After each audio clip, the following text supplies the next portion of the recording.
Okay, so welcome everyone.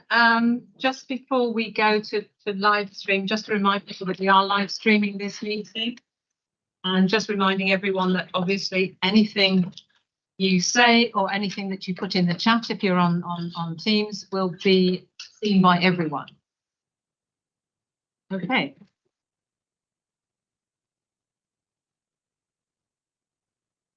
Okay, so we have a number of new members with us today, so I thought the best thing to do would be to go around the room again just to say who we are and what organisation we're representing. So if we start in the room and then we'll go online. Okay, so can we start with David there? Good morning, everybody. I'm David Freeman, Deputy Chief Executive and Chief Commissioning Officer, with NHS Dorset. Yeah. Hello, everyone. My name's Jim McMahon. I'm the chair of the Digital Public Engagement Group. I'm John Sloper, we're representing the Voluntary Community Sector Assembly of Dorset. Good morning, I'm Ian Ball, Chair of the Our Dorset ICS Public Engagement Group. I'm taking the minutes today. Elizabeth, ICB Head of Corporate Governance. Hello, Cecilia Bufton, Chair of the ICP. Sarah Longden, Head of Service Planning in Public Health Dorset, here in my role as the one of the members of the ICP Implementation Coordination Team. Morning, Gavin Dudfield. I'm Chief Superintendent of Dorset Police. I'm working on right AI person. Amanda Pearson, Chief Constable of Dorset Police. Good morning, Jenny Douglas Todd, Chair of the Dorset Integrated Care System and Board at NHS. Good morning, everybody. I'm Sam Crowe, Joint Director of Public Health. Dorset, I'm BCP Councillors. Morning, I'm David Glenn-Smith. I'm Joint Chair of Dorchester County Hospital and Dorchester Healthcare.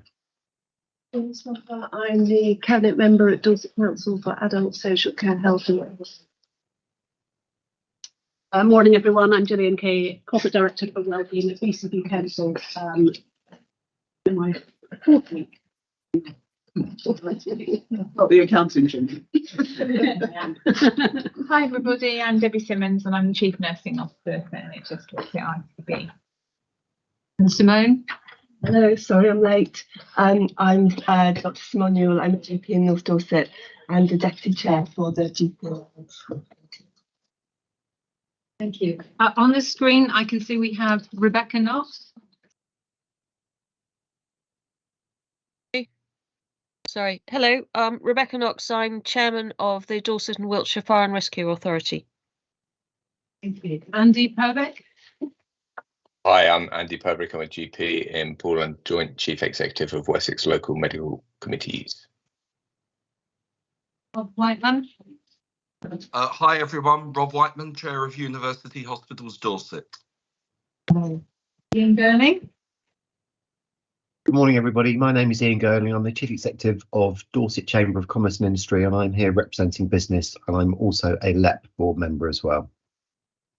Is there anyone else on the screen who I've missed? So in the room we have Patricia. Just introduce me. Okay, Patricia Miller, Chief Executive of NHS Dorset. Paul Johnson, Chief Clinical Officer of NHS Dorset. Dave Radley, Chief Executive of Citizen Transport with Christchurch and Poole, and also interim chair of the Assembly. Well, welcome everyone.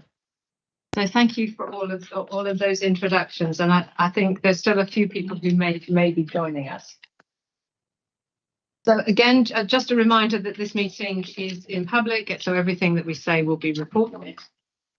And just another reminder that obviously partnership is about working together. So make sure when we're presenting that our language is clear and jargon free wherever possible. I know we're learning each other's languages. And if we can listen with a mindset of how can I support or add to whatever is being presented, that's the mindset that we're looking for in this partnership. How can I support?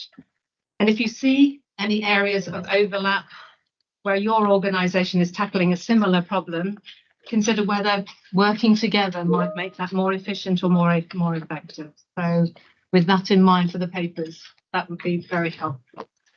Siobhan, I can see you've joined us. Welcome. Thank you. Morning. Good morning. So if we move on then to any declarations of interest. None. Okay, non-recorded. So we then can move on to the minutes of our last meeting, which was held on the 1st of August. So this is an exercise in making sure that the record that's reported in those minutes is correct. Does anyone have any corrections, additions, omissions?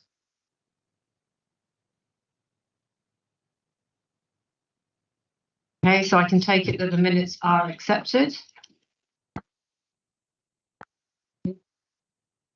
We move on to the actions from that meeting. We have a record of all the actions there, and a recommendation that they can all be removed and closed. I know there was an issue about the first action there about the ICS brand, and I know there was going to be some further discussions that Dawn was taking with BCP2 and BCP2 because we weren't able to get that approval at the last meeting. Yes, that's right. The meeting hasn't quite landed in my diary yet, and with our head of comms, who I want to bring to that as well. But it's an issue that was put on my radar very early on, that it's something we need to come together and resolve. Okay. We fed in some comments not long after the meeting, but we need to have a discussion to pick it up. So we'll keep that item open at this point in time. Okay, thank you. And the other items are either on this agenda or are recommended for close. Can I take it that everyone's content? Thank you.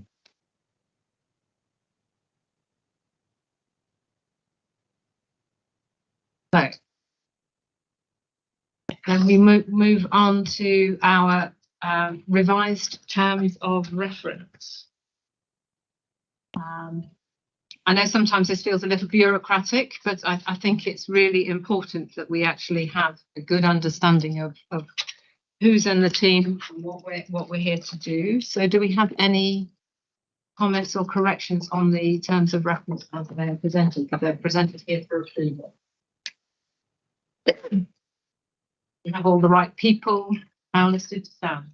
Just a couple of comments, Chair. In terms of the membership, I just wondered, the name of the service is Public Health Dorset, not Dorset Public Health. But the title of the Director of Public Health, Joint Director of Public Health for Dorset and BCP Councils. Okay. I don't know if I came across clearly enough. And then I think it also raises another point which might be clarifying, which is, does the attendance of the Director of Public Health count towards quoracy for either Dorset Council or BCP Council? Because at the moment it's not entirely clear whether you require an officer and member separate to the DPH to be in attendance for quoracy. Understood. I think at our last meeting we agreed that it did not count towards quoracy, but that is still open for discussion.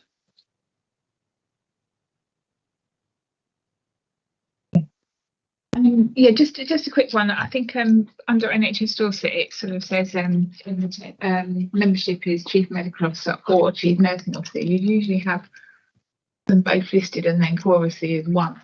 Otherwise, Paul and I will be continuously deciding who's going to be affected, and then we both won't or something because we're exactly. You would normally have, or I wouldn't have thought you'd have both of us listed as members, and then, as I say, only one of us needed, or one whoever you need for quality. Yeah. Any further remarks? Yeah, I'm a detail man today, which is very rare, but on the where you've got public and community engagement, yes, you then got chair of the Our Dorset Public Engagement Group, and then the next person is the chair of the Our Dorset. Oh, digital. Look, I'm not digital. I'm not a detail person. So digital. So ignore that. I've just scored a big own goal. I've got nothing to add. I just changed that to Chief Nursing Officer then. Okay, no, that's fine. Thank you. Okay, I see where you were going, but yeah. Cool. Hoisted by your own petard. So we think does that sort resolve the membership? Okay, so any points about, we still haven't appointed any deputy chairs, and I think it'd be interesting to have some views at some point about the need for deputy chairs.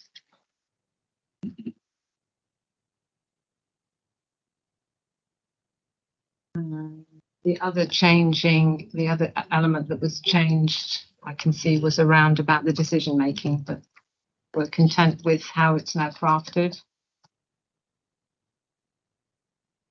Yeah, okay.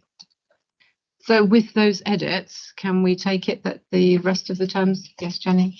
So I had one question, which was around the quorum, because it actually only needs 4 people to be here to be called, which is fine.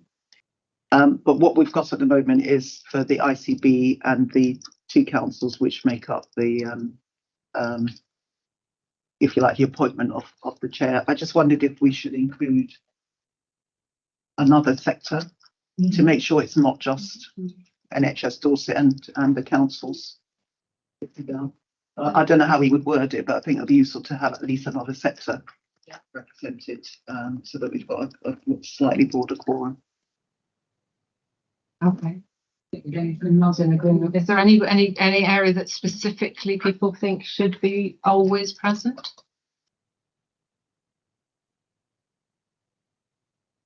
I wouldn't want to restrict it in that way, though. No, okay. Just to be able to say and yeah, all the partnerships. Okay. You have with Liz, yeah. Liz can work some. Just to confirm that the policy would then be plus one other member from a different sector. And in the point that Sam raised about his role counting towards chorus, we would be content for that to be that that role would be able to count as either BCP or the Dorset Council member, because the issue would be that effectively then we would be reducing our chorus even further if the role was representing both. To actually, so only 3 members would make the quorum. Yeah, or are we content that that role could cover both councils? I don't think that role. Councils are separate. I wouldn't. Yeah. Patricia, sorry. I'm probably going to mess thinking up now, but I'm thinking that because this group is about more about the wider determinants and thriving communities, I'm not sure that quorum of just health and local government, even health and local government, and one of this partners and health. I wouldn't want to have a meeting without a representative of public health being here. Yes, that's where I would see that we could go. I think that's right. Yeah, because almost every decision we need to make should be grounded in the evidence of health and well-being. Then does that mean that we need to make sure that there is someone who could sub for our Director of Public Health? Yeah, because at the moment it's just the Director, isn't it? There is, yeah, provide agency. That I think would make it simpler then, yes. So Patricia's addition will be public health and another partner, yeah. Yes. Yeah. From a BCP council perspective, certainly, I think the Director of Public Health ought to be able to represent BCP council, and indeed does. I take the point about not reducing overall quoracy, which again I think is about finding a form of words that it can't in the end be sort of Sam meeting with himself. That's not what this is saying. Yeah, I'm not sure I agree with that, because when Sam sat at this table, he's not representing either of those authorities. He's sat at a level above as an independent advisor around public health, and so I wouldn't want him to feel constrained by representing either council, because I don't think that's what he's doing when he's sat here. I don't think that's what I think that's his role as Director of Public Health. I mean, Sam can speak for himself in the council, and as a representative of the council, is to give us his best professional advice and view. In my view, he ought to, in that capacity, speak for the council.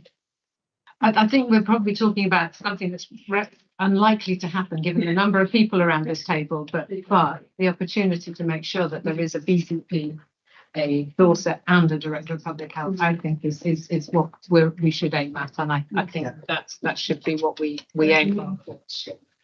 And then the additional sector.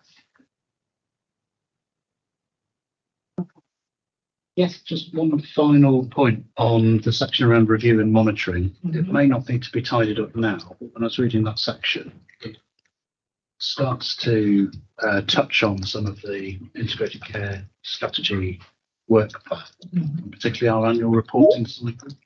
What we've said is we would very much like to be able to produce feedback on how well we think the strategy is going. So it just might need some further discussion about what's the ICP report covering, as opposed to feedback on progress under the strategy, because there might be slightly different things. Yeah. The ICP might want to comment on relationships in the system, some of the other task and finish group work, whereas the strategy is much more about annual review, refresh. Are there areas where we would recommend we need to highlight for further closer working? Does that make sense? So it's broader than what is described, perhaps. But yeah. Do we make your point? But do we need to change the wording to give us that option, or do you think if I think it maybe just needs one more line in there to say that the ICP would also be responsible for providing an annual update on the strategy. Okay. That makes sense. And there's just one more thought in my head, which is, are we expecting this partnership to make decisions? And we need to be clear that the people that are sat around the table representing their organisations are able to make decisions.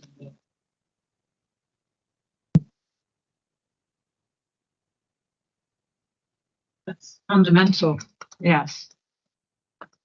Because Sorry, we didn't quite hear the last bit of that, Patricia. I was just saying that if we're expecting the partnership to make decisions, and the people that are here representing their organisations need to be able to do that, make decisions on behalf of the organisations they're representing. Yeah. Otherwise, we could find ourselves in a position where deputies are sent who cannot make decisions on behalf of their organisations, and then we're slowing the process down. Yeah. I've got. Can I just ask a follow-up question on that to make sure I've understood it? I completely agree we have to be able to take decisions and move forward and not get caught in things outside of meetings. So that does mean showing up and not sending a set where that's unavoidable. I think there will be some decisions for all organisations, but certainly for councils, which have to be taken away and go through processes. So it's just understanding the nature of decisions. Yeah, and there'll be some things that will need to go back to sovereign boards. Yeah. But more often than not, when we can make a decision, it would be really helpful that we have the right people around the room. Agreed. Any further comments on terms of reference? It's all been very helpful. With it. Super. So we've been joined by a few more people. So in the room we have Leslie Haig with us. Again, would you like to introduce yourself just so everyone knows who you are? Sure, yeah. Hello everyone, sorry I'm late, parking issues. I'm Vice Chancellor of ACC University College, but I'm here representing the Dorset Skills Advisory Board. Who else joined us? I think we can see David Siddick, yeah. Would you like to introduce yourself, David? Hello everyone, David Sidwick, Police and Crime Commissioner for Dorset. Apologies for not being there physically, but I gave up after the third car park. So I thought this was the best option. Okay, thank you. Anyone else who's, sorry. Yeah, Councillor David Brown, I'm the BCP Council portfolio holder for health and wellbeing and the chair of the Health and Wellbeing Board. And I did manage to find a space in the third car park. So. Good for you. David, there you go. Thank you very much indeed. Okay. So we've approved our terms of reference. You content with that? Anything else that we need, Liz? So we're going to move on to our item about the ICP strategy and work plan. And I think this is to seek approval from us and also to seek some agreement for resources for supporting the ongoing work. So I'm straight over to yourself. Yes, thank you, Cecilia. So perhaps it's helpful if I just recap a little bit over why we've got to this position with the paper that's here today. I hope you've all had a chance to read it. I'm hoping it's self-explanatory. The development session at the Integrated Care Partnership had in the summer was actually really, really helpful in sort of reinforcing and giving space to leaders in the ICP to sort of come up with their thoughts about what's the purpose of the Integrated Care Partnership. Because I think it's fair to say that when all of the acronym soup came out in July 2022, it took us a bit of time to think, well, what does the ICB do? What does the ICP do? You know, how are we really going to extract value from that partnership? So we've included a summary of some of that feedback in this paper, just really to set up the background as to how we see the Integrated Care Partnership working. Because that has to go hand in hand with strategy. We had quite a long work plan that was building up, which was based around the strategy implementation group. And after that summer, we then had a chance to get together and do a workshop where members of that team were able to kind of hear the output from the ICP development session. And then with that steer around being responsible for culture change, agile working, starting that sort of small scale test and learn rapid approach of finding examples of how the system is working differently, and above all, keeping in line with Professor Alan Tapp's guidance around culture change being much more about bottom up and much less about big top down controlled change. We began to go through and strip out the work plan and to come back with something that is a framework that we would then build up again. And we've put the 5 headings into the paper. They're slightly different, but if you remember when we were developing the ICP strategy, we had 3 layers to it. There was an engagement layer, there was a system leadership layer, which was very much about seeking the views of system leaders in our organisations as to how we should build the strategy. And we were very, very strong on that public engagement approach. They are still in there, but we've also added in a communications work plan, because one of the points that came through really, really clearly is this idea of communicating change, not through papers to boards, but real change. So one of the ideas that came through the workshop that we had was perhaps resourcing a videographer to go out and actually interview people quickly and to put short segments up on public websites, teams that are starting to work differently and lead that change. So I think the communications element of the strategy is going to be really, really key as we go forward. Engagement, not surprisingly, continues as a strong theme, and it's likely that the work plan will build on the 100 Voices approach.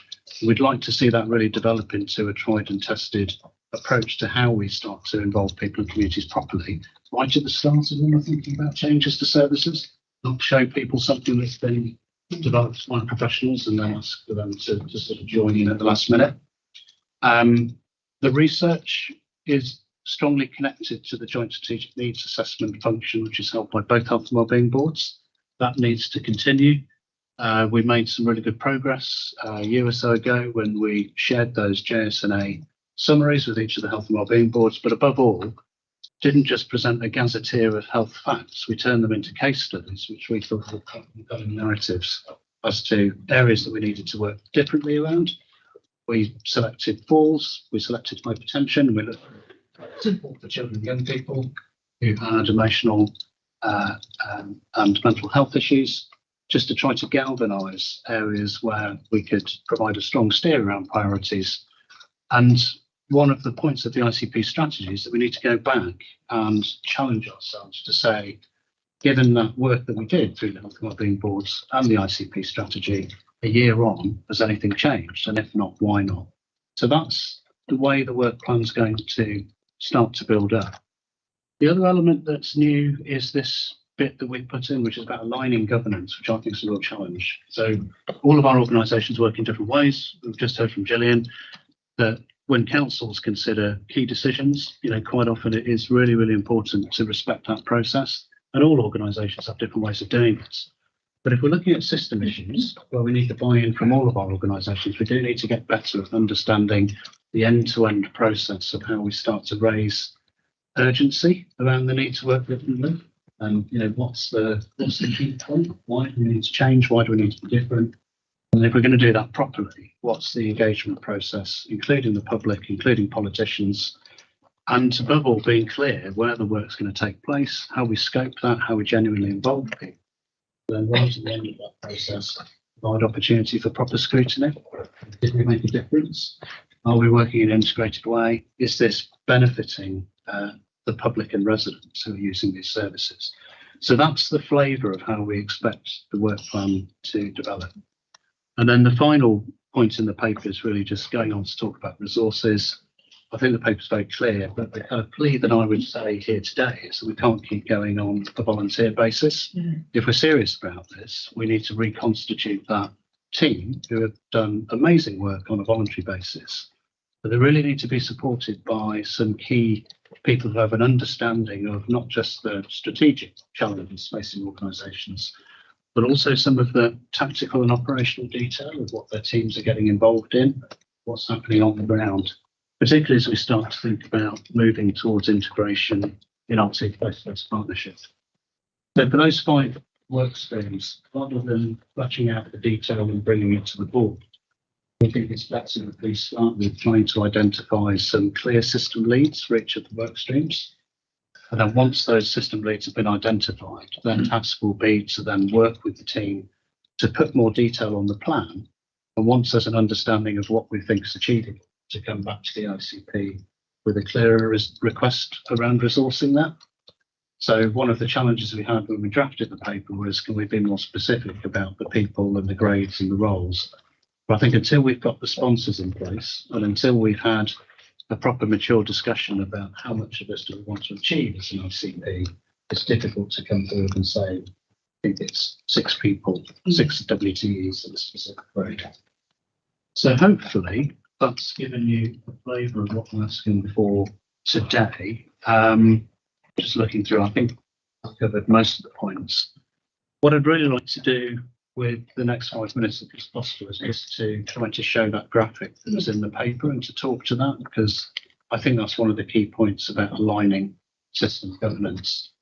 I don't know, Liz, whether you could share your screen or be really helpful.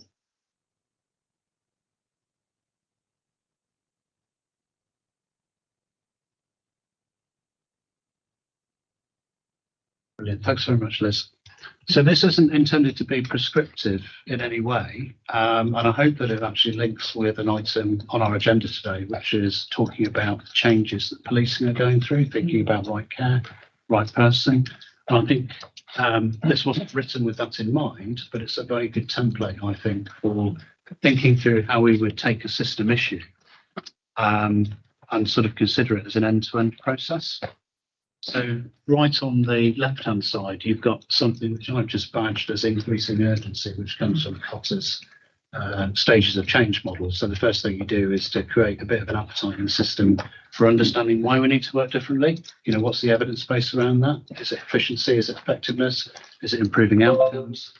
Present a really clear case.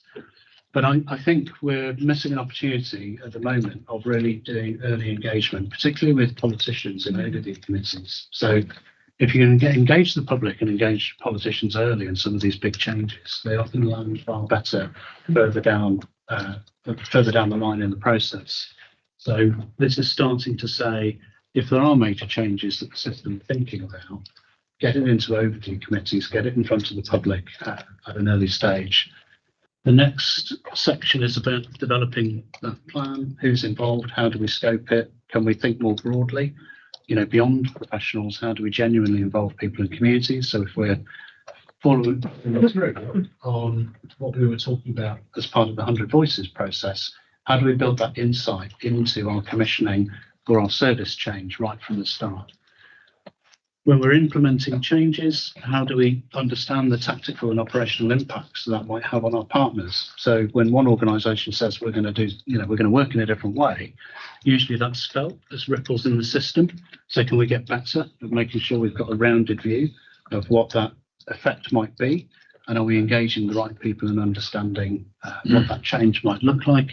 And then right at the end of the chain, we've got the sort of close down of the project, some sort of housekeeping about did we actually do what we said we were going to do?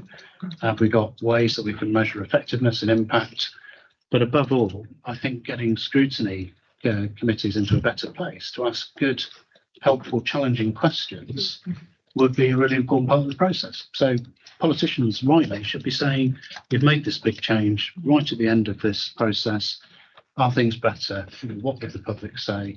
Is this actually showcasing inspiration? So that's the process that I was thinking of. But I think when Gavin and David go on to talk about right care, right person, it seemed like a very good fit for the type of issue where if we could get better at aligning ourselves and joining in with that process as a system, we'll probably have a better outcome for it. So I'm happy to pause, take any questions, but I'm hoping that you'll support the approach and also get really engaged in that discussion about resourcing the strategy, because we can't do it on fumes. If I can start, just the increasing in urgency. I mean, the point, for example, that Gillian just made about making sure that we're at, the decision-making process. If we work in this way, do you envisage it such that we should be aware of that process early doors, and we are then able to make sure that decision process doesn't hold us up at that decision? Is that part of the thinking? Well, I think it's work that can be done before you go into the formal decision making. At the moment, we're in flux, aren't we? As a system, we're kind of trying to move from organisations that understand their own processes quite well. Yeah. But it's actually not across the boards. I think as we're trying to learn each other's languages and understand how councils work, understand how NHS decision making work, and the assembly as well will be an important part of this. How do we knit that all together and bring more people into those forums where we ought to be shining a bit of light on this as early as possible? That's my feeling. Got Ian and then Jane, who'd like to come in. Ian? Yeah, thanks for that. I completely agree with the 100 Voices concept being embedded across all partners as a really powerful concept. But in terms of reaching politicians, do you mean government politicians, or do you mean engaging with town councils and parish councils who have a great role in making this work at a neighbourhood or a community level, and many of them don't seem to understand or know that this all exists? Yeah, so I think the process on the diagram is a very specific governance process, and sometimes I think we miss out what are called overview committees. So across our two councils, they work slightly differently. In BCP councils combined overview and scrutiny committee for health and adult social care. In Dorset Council, there's an overview committee which considers changes at an early stage. And then they've got a scrutiny function, which would look at whether the changes were effective and, what's the learning. But through the communications work stream, I think the role of town and parish council is really important as well. And we do have links with, particularly in Dorset Council, town and parish councils. We quite often attend their briefings and use their newsletters to get information out. But the overview and the scrutiny bit is bringing the politicians into a more streamlined governance process for how the ICP might look at some of these issues. So it's a very specific function. That makes sense. I might not explain clearly enough. Looking to council colleagues to support that. Jane wanted to come in next. Yes, I thank you, Sam. Thank you for the support. And then in terms of the reporting to the local authorities, yes, we do work differently. Set up. However, what the overview and the scrutiny function at Dorset Council we can also have task and finish groups which will work on a specific area and can dig down and work with, and so that doesn't involve a meeting as such, a formal meeting, and they will then report to those various committees. I think that is a function that, and there are always task and finish groups going on in particular areas. I know because I've had some of my areas looked at recently, and they're very effective. But they'll also be able to work directly with individuals. Just in terms of the 100 voices and that communicating with residents, the place-based partnership work that is going on, in my understanding, is, from what I've seen anyway, of being at spaces and places where Sarah Howard has been, is that that is where she is doing a lot of listening, and she's going to local alliance groups, she's going to other places and getting involved with various groups. And I think that is a key area for that getting out into the system. In fact, she's coming to the north to speak to towns and parishes, not to speak to, actually, to listen to hear. So I think there's some kind of more understanding of the role of place-based partnership, because it's going off and it's doing work, but it's not clear as to where it's fitting into all of the areas. So I just like some clarity really on where that is at this moment. Places anywhere the local authority is sitting on that. Currently. I've got Paul and then Patricia who want to come in. So 3 points. 2 are related to the broad church of people that we've got in this room, and the risk on some of these elements of potentially narrowing that down. And it's just trying to safeguard that. And then another one, which is a little bit of a nibble of mine, but it's just in that first dark blue. That's local authority and political engagement. I think we've got to understand what it, because you're trying to get people to agree that this is a priority and to get a shared understanding, a shared commitment to it. But there's plenty of people, plenty of organisations and sectors represented here who aren't covered off there. So how do we get our blue light colleagues? What's their engagement with their wider teams, wider stakeholders, and you can layer on others. So it's not to overcomplicate this or to underplay the importance around the local authority that you've described. But it's just an understanding that depending on the thing that we say this is urgent, we've got to do, we've got to recognise that there will be parallel processes that we need to ensure are in place as an ICP.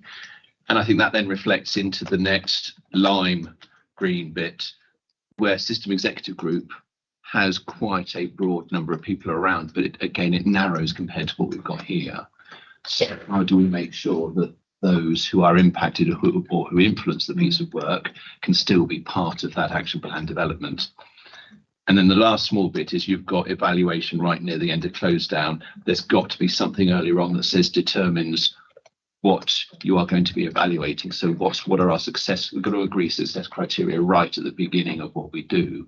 Otherwise, you do a post hoc evaluation and you say it's great because you find something that says it's great.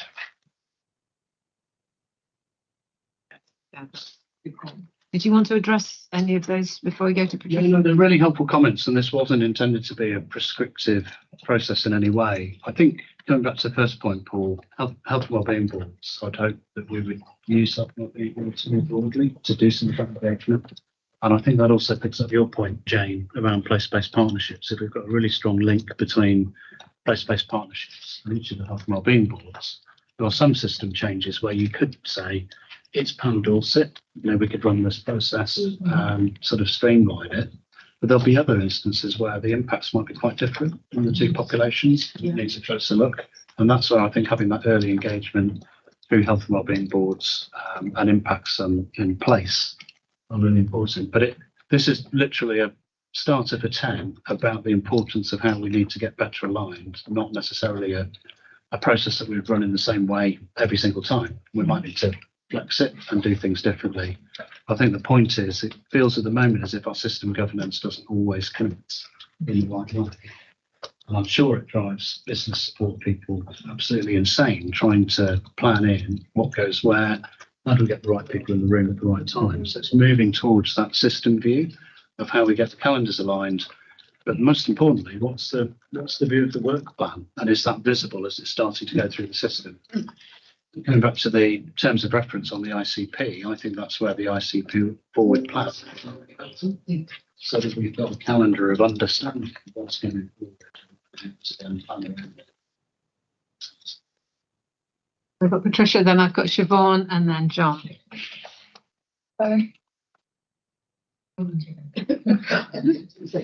Thank you. The first point for me is probably about me needing to see action.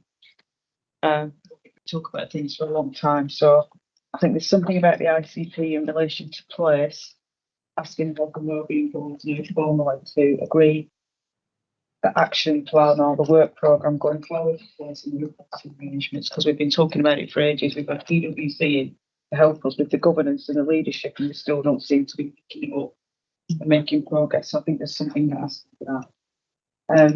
In terms of culture and what we do with West of England, just want to be clear that that's aligned with the system people plan and what we're planning on doing there, just so that everybody knows that that's all coming together. The engagement and co-production piece is really important for me. I think there's something about us getting a grip of that in health, in our health providers, because we're not doing enough of that broad enough, deep enough as the agreed way of engaging with our communities. But what I'm more interested in is investing with local government colleagues what we actually mean by engagement, because when I talk to councillors, what I hear around engagement is not what I call engagement and co-production, this idea that we're elected on a mandate and that's what we're doing, when in reality over 5 years the needs of the population may change. And so what do we actually mean by engagement, and are we really signed up to that co-production principle? Because if we're not, we just need to flush it out now. Then there's a question about the resources that are needed, and being really clear about that in an environment where we're all financially constrained. So we need to work together on how we resource this work to be done. And then the final point for me is evidence. When we talk about evidence, I think we all need to agree what the data platform is that we're using in order to drive the decision making, and what do we mean by evidence in terms of evaluation, because we're great at doing an action plan that evaluates a process and not whether it's had the right outcome or impact on the community. And that's the bit I think we need to be focused on and be really clear that what we're looking at is evidence of impact at scale.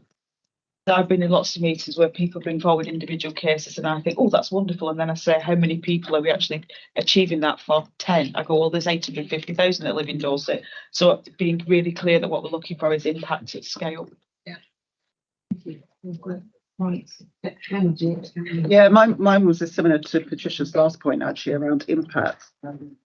Because I think when Sam, you went out and did the 100 Voices, I think some of what we've got here in terms of the process picks up some of the things that communities were saying themselves.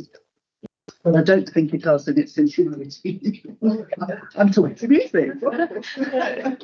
5-minute break of music. And one of the things you said in setting this out was towards the end, showcasing integration. And so the thought that was in my mind is we've got to be really clear about not just definitions, but what we're using as measures. Because I think the showcasing integration works for us as players in the system, as the partners wanted to bring it together. I'm not sure it's a measure that the public would use. So what's the countermeasure for the public that we would need to measure at the same time to make sure, because we might say, oh, we've been great, we're so integrated and everything's delivered.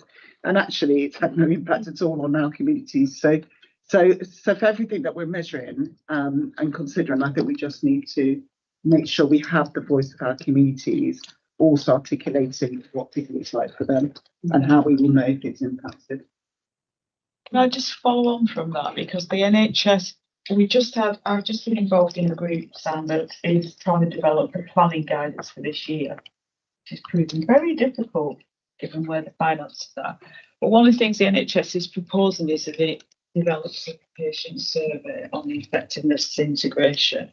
And they were proposing to do that for 24-25. And I said, I don't think that's a sensible thing to do, because the public think we're already integrated and we're not further enough down that journey. But it might be helpful for me to try and connect you into that work that probably will come into effect in 25, 26, because it will help start thinking about what the principles might be around engaging the public in that question.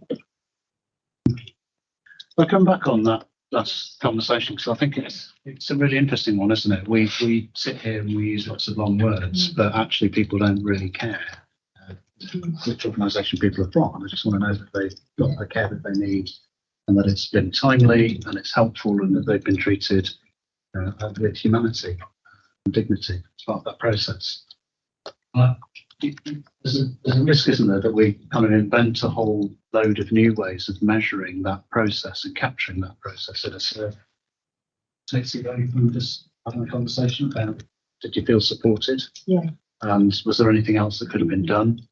And do you feel involved in decisions about them? Do you feel that the people who are supporting you are part of the team around you, rather than turning up and, you know, have already made decisions about you? So there's something about capturing it's quite hard to measure that stuff, isn't it? That's what I'm trying to say. So maybe we take this back in the ICP strategy work and think about how we would develop that 100 voices methodology to maybe capture people's experiences of care.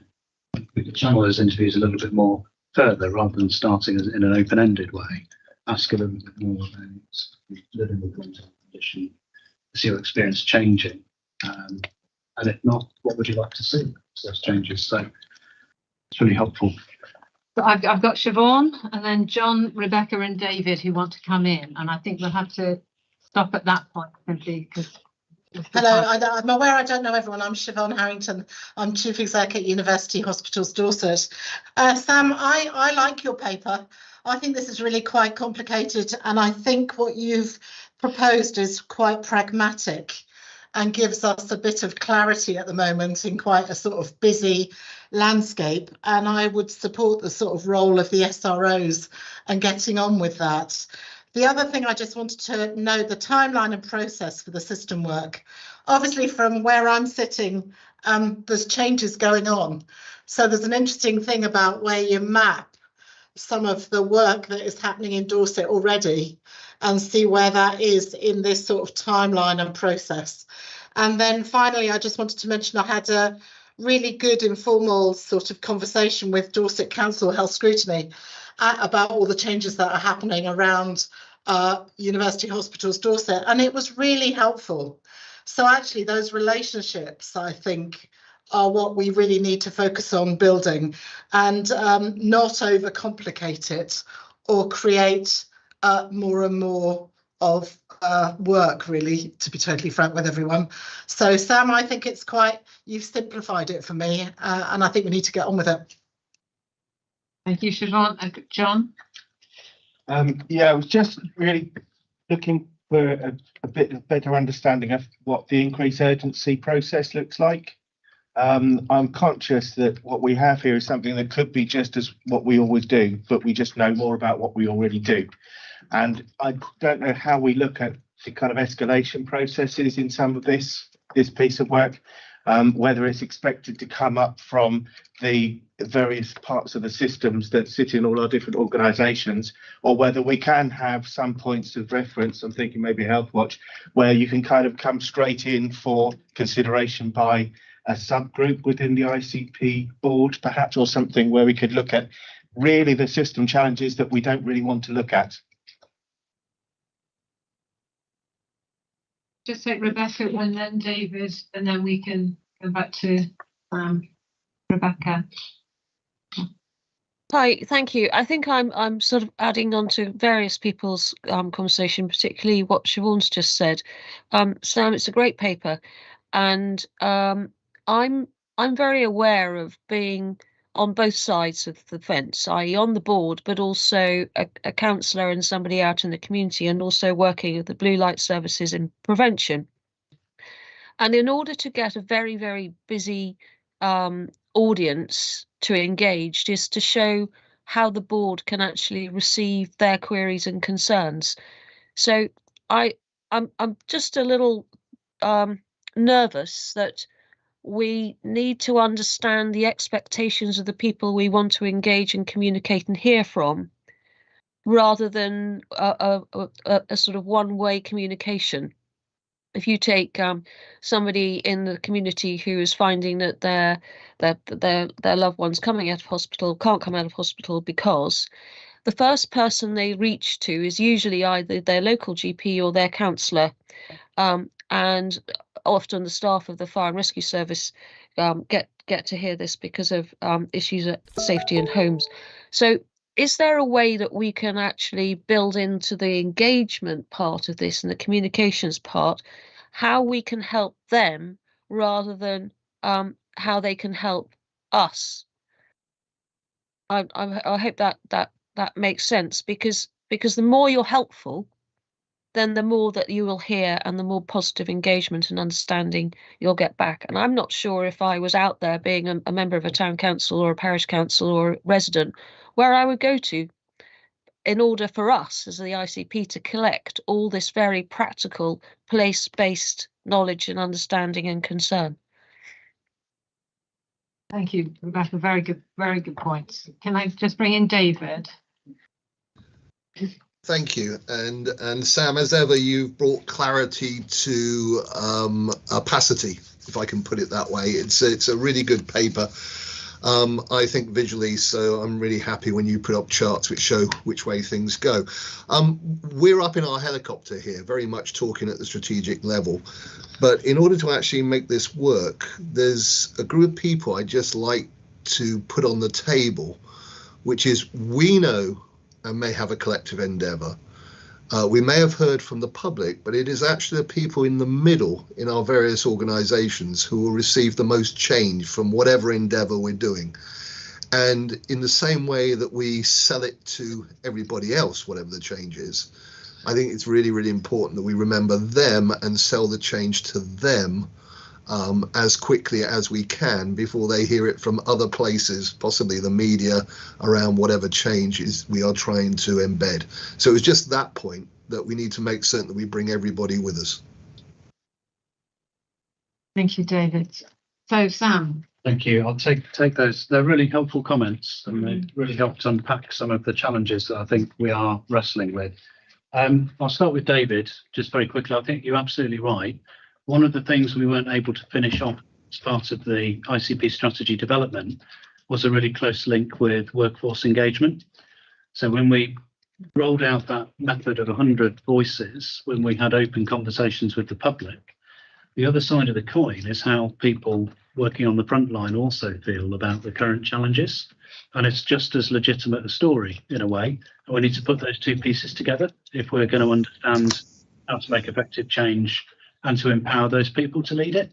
So it's a well understood gap, and we're continuing to understand how to work with organisations to try to get a better tie-in with that sort of methodology. But the work has by no means started. Just wanted to make that clear. But you're absolutely right. I think it needs to happen, David. It's a really good point. Rebecca, your point about how we can offer more practical support to people.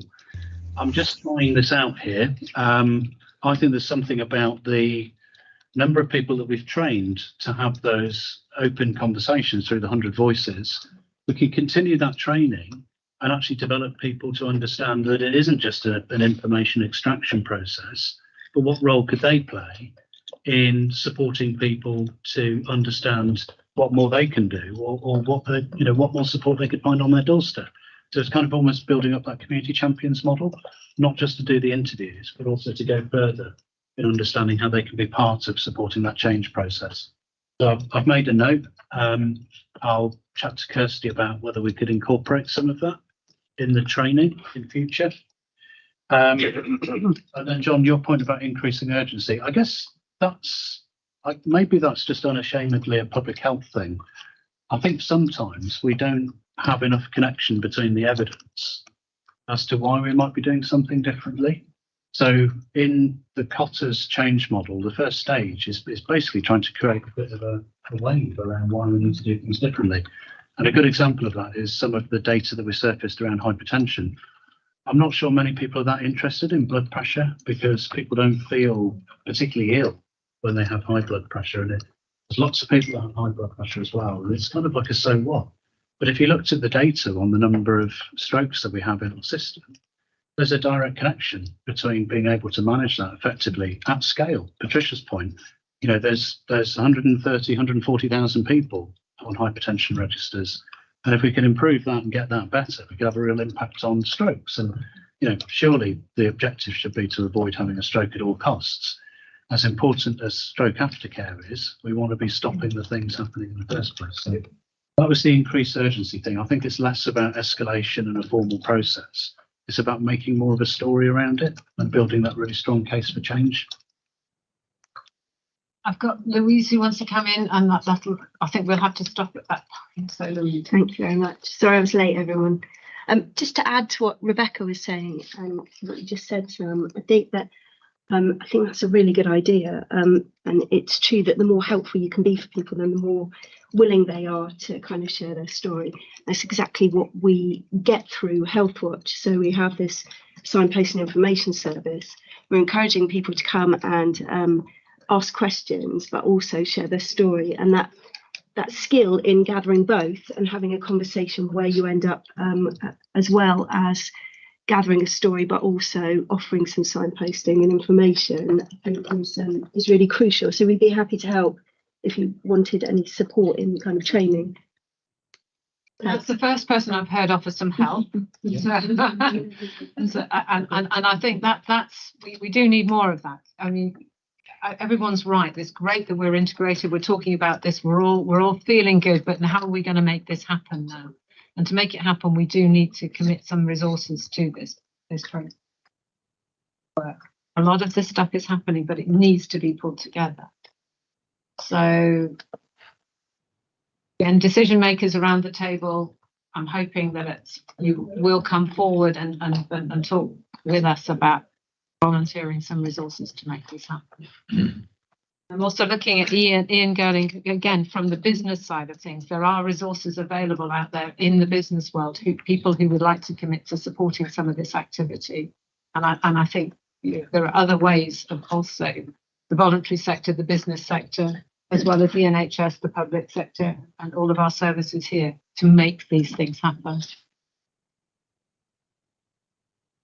Can I come in on that, Cecilia? Yes. So just very quickly, I probably should have said this in my introduction, but we have a membership of around 700 businesses across Dorset, but work with businesses across the whole of the county. And health and wellbeing is a really important part of our remit as a chamber. Our vision statement is enabling better lives through business, and we are really keen to promote health and wellbeing and support businesses around that agenda, because a healthy workforce means a resilient business community, basically. So I'm obviously taking a listening brief today for my very first meeting, but I'm really keen to understand how I can take lots of, all the good stuff that's going on and really disseminate that into the business community and really get the business community properly, engaged. But as I say, health and wellbeing is a really important area to us. We've also got a really strong focus on mental health, mental wellbeing, particularly of business leaders. And we launched a project during the pandemic, fundamentally called Got Your Six, which was really there to support the mental well-being of business leaders in what is and continues to be a really stressful business climate. The remit of that program has now been extended not just to business leaders, but to all staff as well. So like I say, it's my first meeting. I've got a lot of listening to do, but I'm really keen to make sure that we fully engage the business community. Thank you, Ian. Amanda. So thank you. Just on that point around resource contribution, I think I support Sam's approach. I think us getting those leads in place and understanding what that resource contribution is. But perhaps I think we discussed on the away day being quite creative about what that is, rather than saying it's 6 people and this is how much it costs. It's being really clear, what are the skills and the capabilities we need? Not all organisations would be able to contribute money. It might be that there is a service for a specified piece of time that we might be able to. Just being a little bit more sophisticated in what that resource requirement is, I think will help all of us think about how we can then contribute. Thank you. Thank you for the offer, and you're absolutely right. It's not about so much about money. Often it is about those capabilities that you can bring. I'm going to have to move us on, but Sam, are you content with? Yeah, I think I am. I think practically I may well work to put some suggestions out, work through these. Yeah.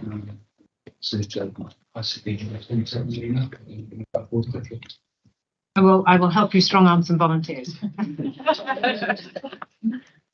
Thank you.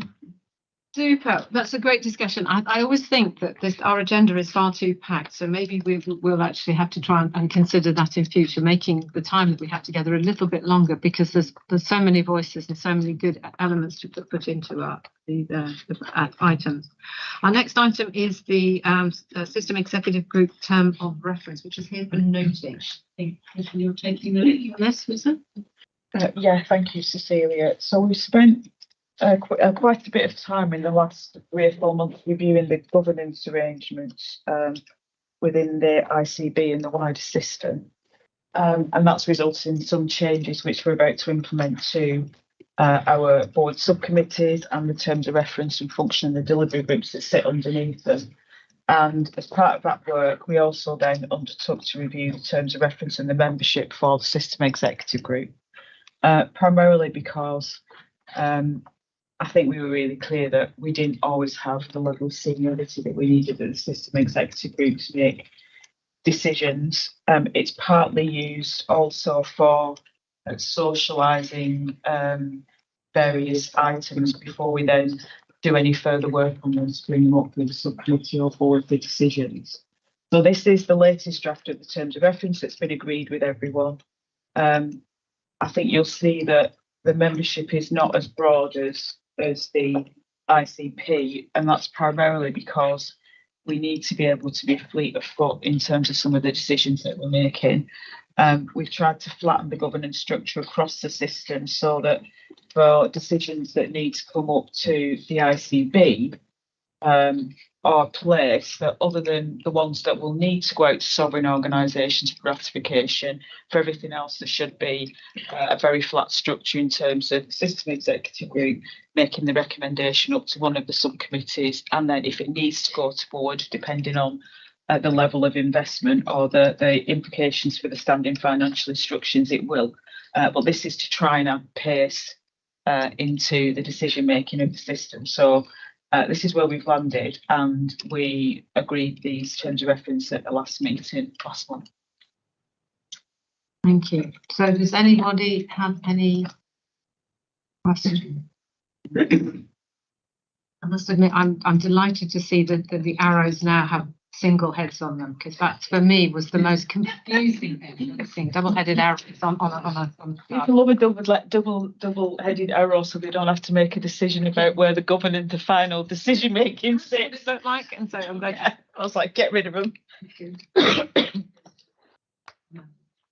Thank you. Thanks, Patricia. It might just be a point of note. Obviously, emergency services are not included in blue light services, not included in that membership, and there are key topics in there where it'll be really important for them to play their role.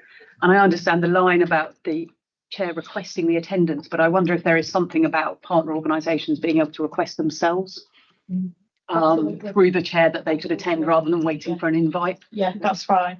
And we're not averse to you having a permanent person sat on the executive group. I think what we were cognizant of as well is time commitments, because everybody's got time commitments right across the system, because still our broader system governance that includes us, local government, police, fire, is still quite complicated and layered. So yeah, we've no issue with any of that. If you want to invite yourself to come, that's fine.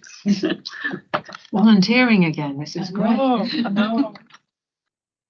And any other issues with? I think the chart that has the picture on has place-based partnerships and not health and wellbeing boards on it, and I guess that was another question that we were asked at a previous discussion, and I don't know whether that's been everyone's content with the way that is now drafted. Place-based partnerships don't formally report into SEG, they report formally into the health and wellbeing boards.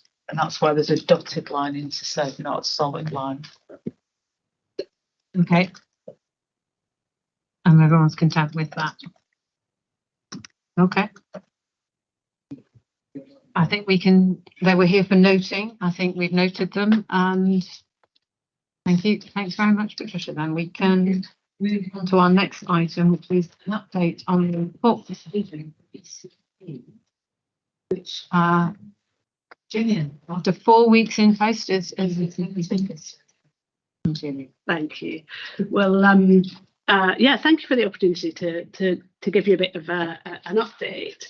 I'm going to talk quite briefly through the vision itself. The one that you have in your papers, I should be clear, is the draft vision, on which there's been a process of consultation and engagement going on, and that process ended on the 22nd of October, so very, very recently, and we're very much at the stage of making sense of all of the feedback that we've had. I hope that you had the opportunity during the consultation process to put views in. But we can pick up on some of those points as we go through. So I'll talk through that very briefly. I then want to talk through how the council consulted and engaged over the summer period and into the autumn, and then a bit about next steps. And then, helpfully for me, certainly as this is week 4, I think David will come in as well and share a bit more of a political view, and as well as a view of having lived through that consultation and engagement process on where we are.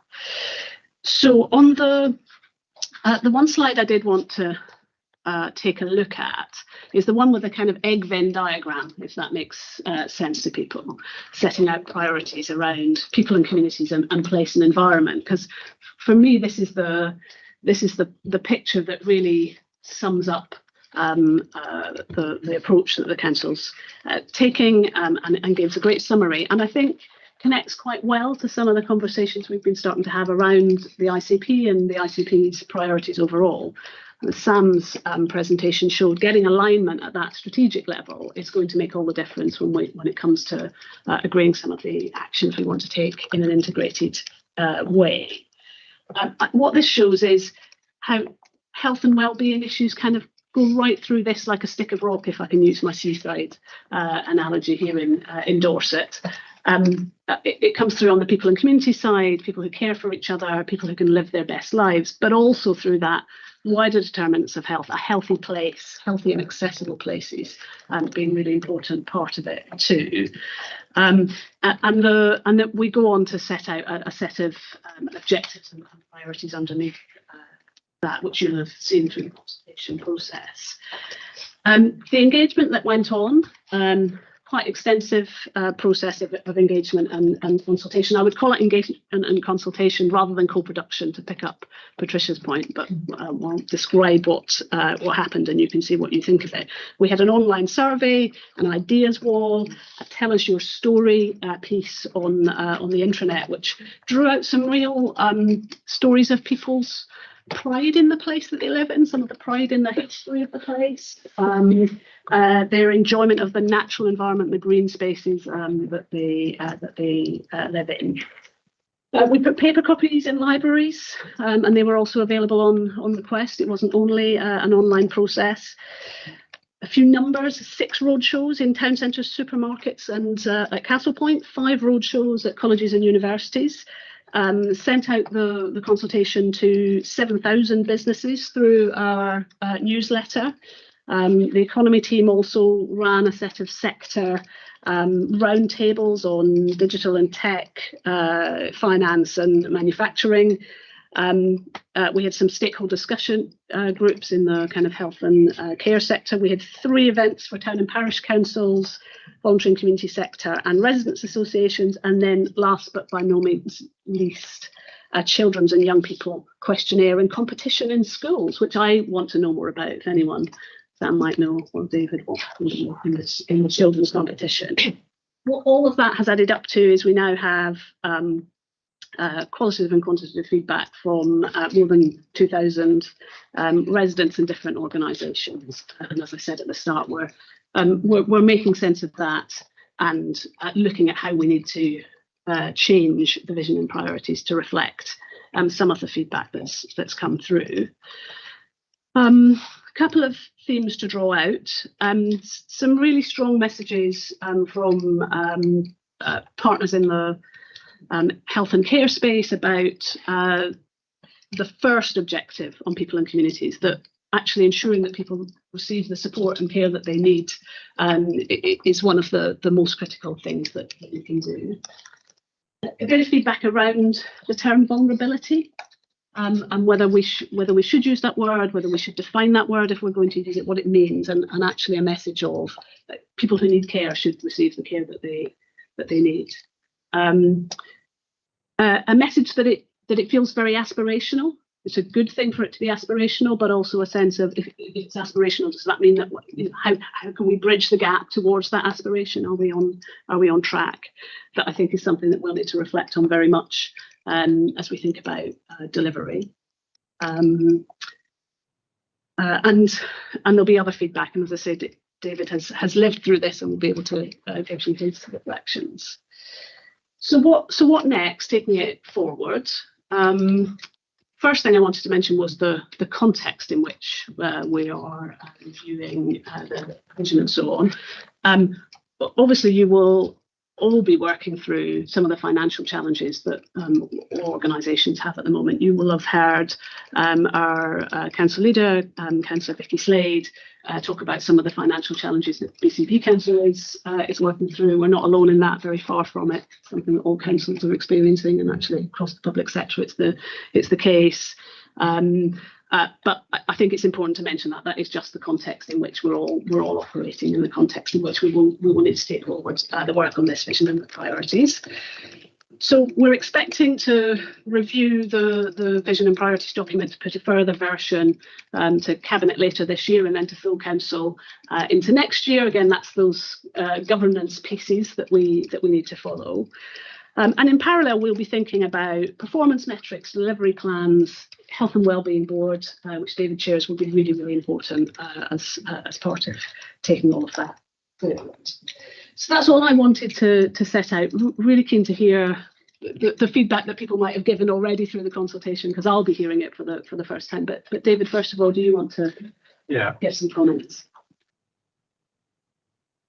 Covered actually very well, actually. In terms of the sort of detail of what's gone on. So it's not too much to add, other than the sort of background to this. Obviously, when BCP and Dorset councils were formed in 2019, back in 2019, we did have a lot of community consultation to develop a new corporate strategy and vision for the new council. That has lasted the 4 years, but obviously there was a change of administration sort of halfway through that, around 2020-21, where the corporate strategy as it was slightly updated, but has added with a new big plan for regeneration programs and sort of ambitious projects. So it's felt with the change of administration this year, the Three Towns Alliance came in to sort of run BCP Council, and between the various parties within that Three Towns Alliance had an agreed manifesto.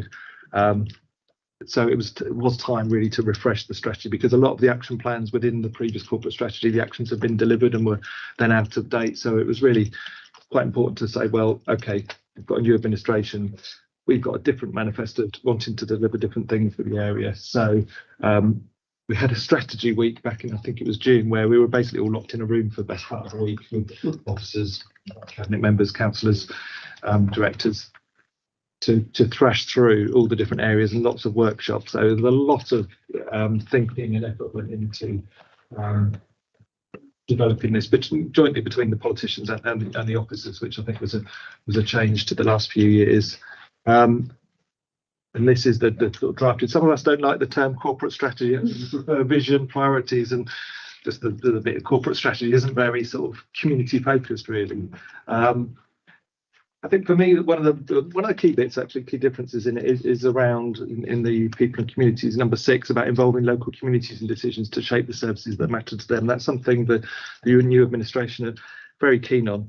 Difficult to do when we've got very limited sort of resources and budgets, but there's lots of sort of changes in the ways of working that we can try and include that.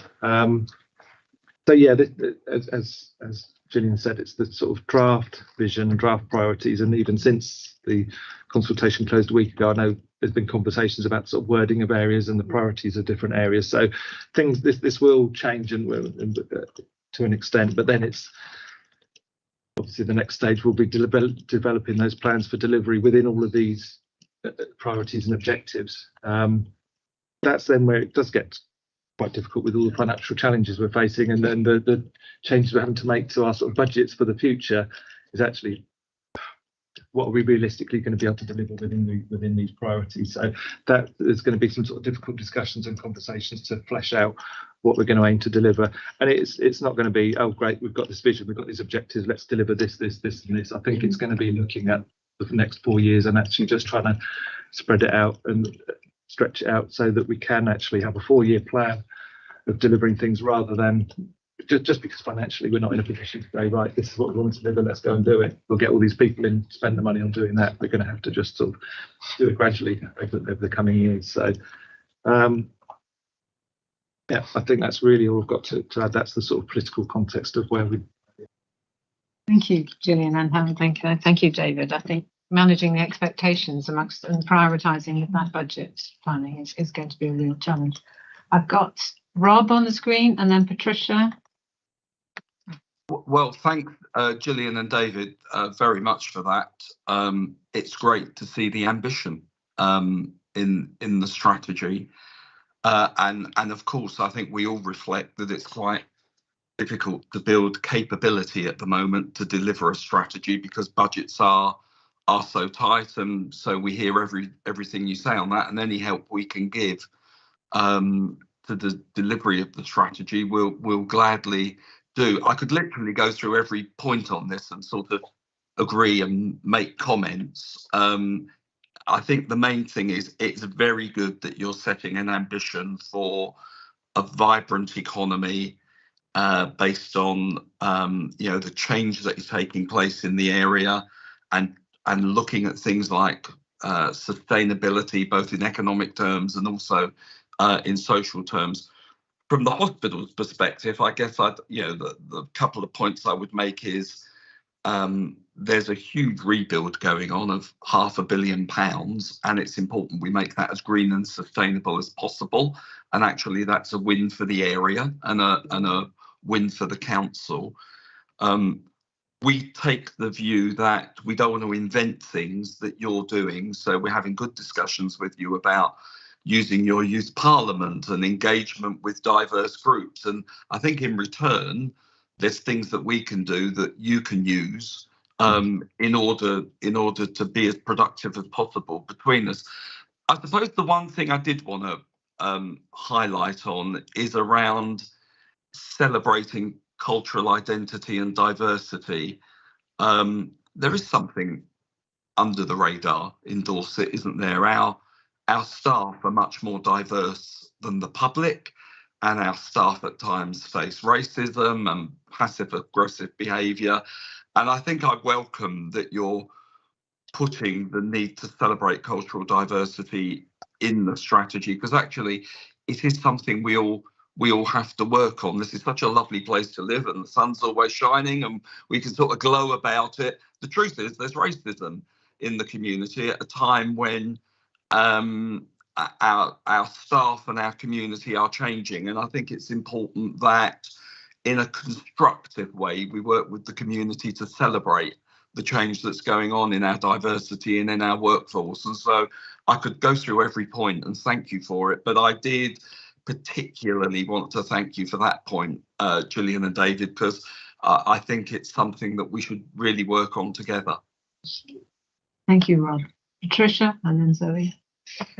Thanks, Cecilia. So thank you for bringing it and sharing it. I think that's really helpful. There was a few things going through my mind. The first is how does it align with the ICP strategy and the 5-year forward plan that underpins that? And there are some things in here that pieces of work are starting to develop, which would be really nice to connect, so we're all moving in the same direction. There is something about language. We talked about language matters, and we might refer to vulnerable communities, but people don't like being referred to as vulnerable. So how do we speak in a language that engages the community rather than ostracising them when they're difficult to, some groups very difficult to connect with already? There's a question in my mind about deliverability. I think there's something really great about being ambitious, but recognising that we're all in a financially constrained environment. So when you talked about getting everybody into reasonable housing, I was thinking, is that deliverable? Because you know what it's like, if you say things to the public that they think are not achievable, then they lose confidence in the ability of the plan to actually do what they need it to. And then the final thing was building on Rob's point, was around the piece around celebrating diversity and really understanding what that means, because I've been part of the BCP cultural compact work, and I don't think anybody around that table understood what inclusion meant, and so we ended up with a compact that was written through a certain lens. So we've got a lot of work going on across the system. Everybody agreed to take the same approach to equality, diversity and inclusion, and we've just started the leadership development programme, which we had a couple of BCP colleagues on, and we'll keep repeating that. But I think you just need to challenge yourself as a councillor, and what do you mean by being an inclusive councillor? And how does that then play out in some of the actions and plans that come forward? Because as Rob says, we've got risks, and it's not just in our community, it's in our organisations, and we need to start to tackle it. Thank you, Zoe. Yeah, just a couple of things, and following on from what you've said, Patricia, about the celebrating. And again, it's all the other things that are going on, because it's all to be totally aware. And it's hard because there are so many hundreds of things going on across the piece that it's very hard to pull all that together. I mean, for sake of just taking the equality and diversity, I mean, we got some funding from Heritage Lottery, which was, you know, well, what's you going to do with that as citizen advice? Well, that was to actually look at the communities and actually go to the communities. How did you arrive here? How do you feel now? How have things moved on? There's all that wealth, and that was a substantial amount of money to actually find all that information out. Now, some of you around this table won't even know that we've done that piece of work, and it's that will really come into that sort of side of it, because it will be actual evidence. It's not just one person said this, it's whole community. And I think, again, talking about the communication side of things, I mean, yes, obviously this is very much, and obviously, you know, I'm very involved with the people and communities world, but I think basically it's other things that we've been working so hard as a sector, as a charitable and third sector since COVID, and pulled so many different things together, like financial resilience, the homeless forum, which isn't just people on the streets, and if people think that the general public, that's their perception, it's not. And sort of obviously that's affecting the health. We do all the client surveys across with everybody, so do all the other organisations, and it's actually saying, well, you know, we're talking about going at pace, and actually how can we get some action, because that's what people want to see out there, not all of us sitting around the room going, oh, we've had some lovely meetings, like I know has been discussed earlier. What the hell have you been doing, and what can we see from that? So I think that to me, that one of the biggest things, and that's where I became really interested with the assembly side of it and the board, was to actually say, right, I can actually see that we are sitting around a table now, all talking. We have talking being the operative word, but there's so much behind all this that actually, if we actually looked underneath, I think there are, I mean, people that know me always say I like a few quick wins when we're starting something going to get out there. And I really feel we have got quick wins. Ian's got quick wins through the business side with what the chamber are doing. So it's really putting that jigsaw together, and I think we've got the outside, but actually I think you've got more of the inner piece than we actually really think we have, if it can be coordinated together. I think that comes down to some of the communication and engagement parts of the plan that Sam was talking about earlier on, making sure that we showcase all of the good stuff that's going on. But know what's out there, because I don't think we don't all know what's out there. I certainly didn't know about your service. That's very useful. So say Ian's got that with the chamber as well. Yeah, I mean, just to add my own thoughts, again, alignment with the objectives, I certainly think is something that we need to work on. I did stress to Graham the business side of it. And that does seem still to be light in terms of, we need jobs, we need expansion opportunities for businesses. It's all very well people wanting to live in a nice green place, but if they haven't got anywhere to build places for manufacturing and for jobs, we've got to be able to have conversations with our communities to say, that we need this as well. And, saying no to planning on every occasion when you want to build something new is not going to actually get us the jobs that we know. So a grown-up conversation, I think, still seems to be, perhaps, as you say, this is the early version. I'd like to see something a little bit more. Jen? Yeah, it's just on that point, really, Cecilia. So I think it's a really good piece of work in it, and it's interesting to see it all here. And as Rob said, there's some things in here that I really liked. I wonder though if there is an opportunity, just picking up on the point that Zoe made, for the council to be a bit braver, and rather than just coming up with a new strategy, actually use the ICP strategy that we have, and then think about what does that mean then for the council and the services it's delivering. So in the way that we have done for the ICB, come up with a plan around delivery. I wonder if that's an opportunity to do that, because it then says that actually we are committed to the longer term journey together. These are the things that pertain to us as a council in terms of the bits that we need to contribute. And it might also then balance some of the issues around resourcing, because we know resourcing is a really big issue for the council at the moment. But I said that's not going to be an easy journey because it's not what people are used to. So if there's a way that we can help the council and encourage the council to do something slightly different around that delivery plan, I'd be more than happy to contribute to that. Anyone else want to come in? Julian and David, are you happy with what you've heard? And yeah, I mean, I wasn't proposing to reply to respond to every point. It's been really, really helpful to hear it and to hear that people have been engaged in it. It's great. There's a common theme coming out of all of the discussions we've had this morning so far about sort of strategy into action, and that's exactly where we are. And I think we should be looking for alignment wherever we can across this group, and I think there's a lot of scope for that. Okay, everyone happy? Thank you.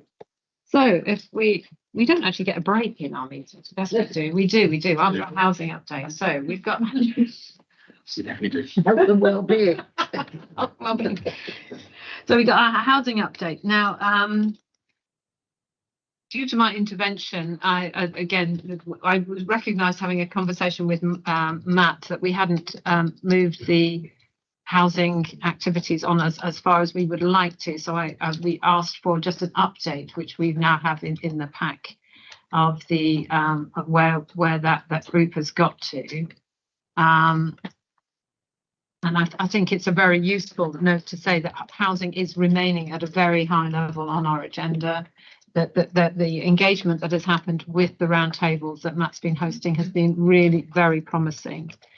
And I think what's also been very promising is the working together of the two directors of housing that we're now experiencing with here. It's seeing BCP working alongside the Dorset College, which is really very, very helpful, because this is a pan-Dorset issue and it's a national issue, as we know. I also know from the notes that we got from Andrew with this paper was obviously that further work is going on, getting with Vanita from the LEP, who's actually going to be providing some more of the evidence. There was a recent Southwest housing report, which I think has been circulated or could be circulated, that again highlights the issues that we're facing. And we know, although it's not just a public sector issue, it's affecting everyone. And young people are actively leaving because of the affordability issues. So having seen the paper, is there anything anyone would like to add at this stage? Knowing that it's, I think many of the organisations or most of the people here are actively involved in that roundtable. So it is something that is trying to get strategy into action. Rob and Patricia. Well, just very, very briefly, it's obviously a difficult time for housing, isn't it? The capital markets aren't working. There's no money coming forward for housing development, and property values in many parts of the country mean that it's difficult to get good mixes of tenure with affordable housing. I suppose the point I wanted to make, Chair, is it won't be like that forever. At some point, there will be, recovery, and we will be able to build homes, especially affordable homes. So I think this is a really important paper to get now, because budgets are so tight. It could be easy to defer this because it can be expensive to work up development opportunities and work out how land assembly and planning permission, and all partners can play their role.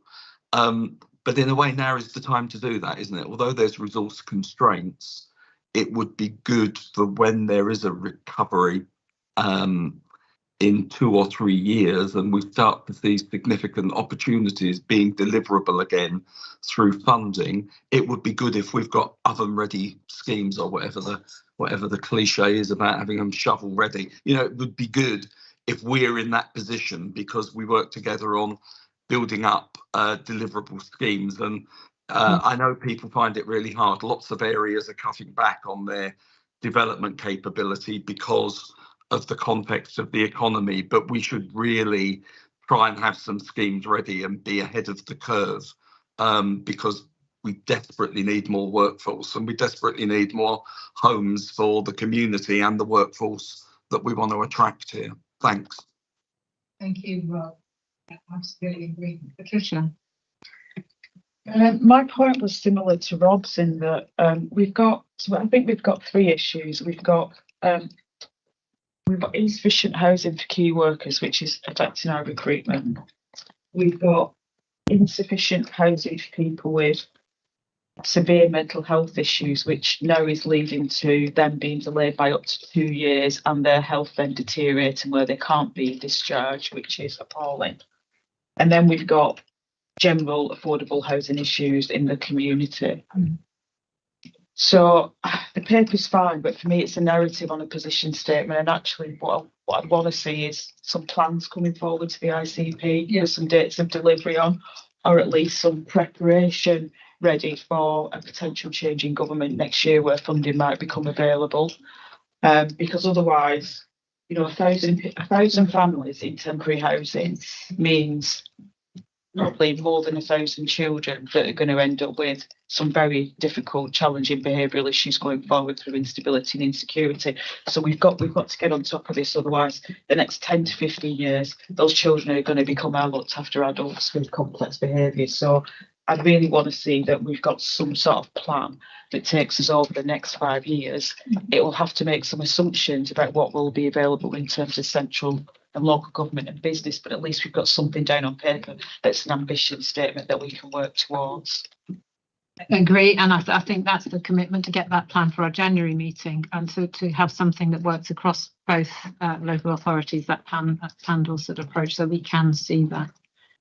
And as you're right, there are those 3 groups, but and it's not just essential workers. It's all type of workers that we need to look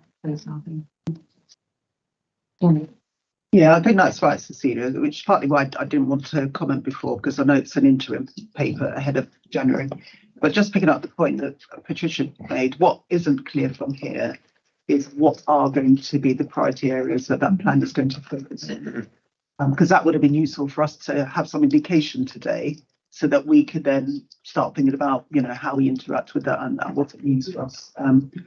Because it isn't just a statement of issues that we know.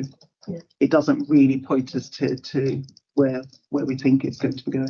I think Patricia's summary, just out of the 3 areas, are the priority areas that I certainly have heard in the roundtables. I don't know if you've heard the same. I mean, the focus on the mental, the health, and those individuals, the families, and then key workers seem to be of all of the things that this group can probably have some impact on it. It's got to be those areas. But you're right. It needs to be clearer.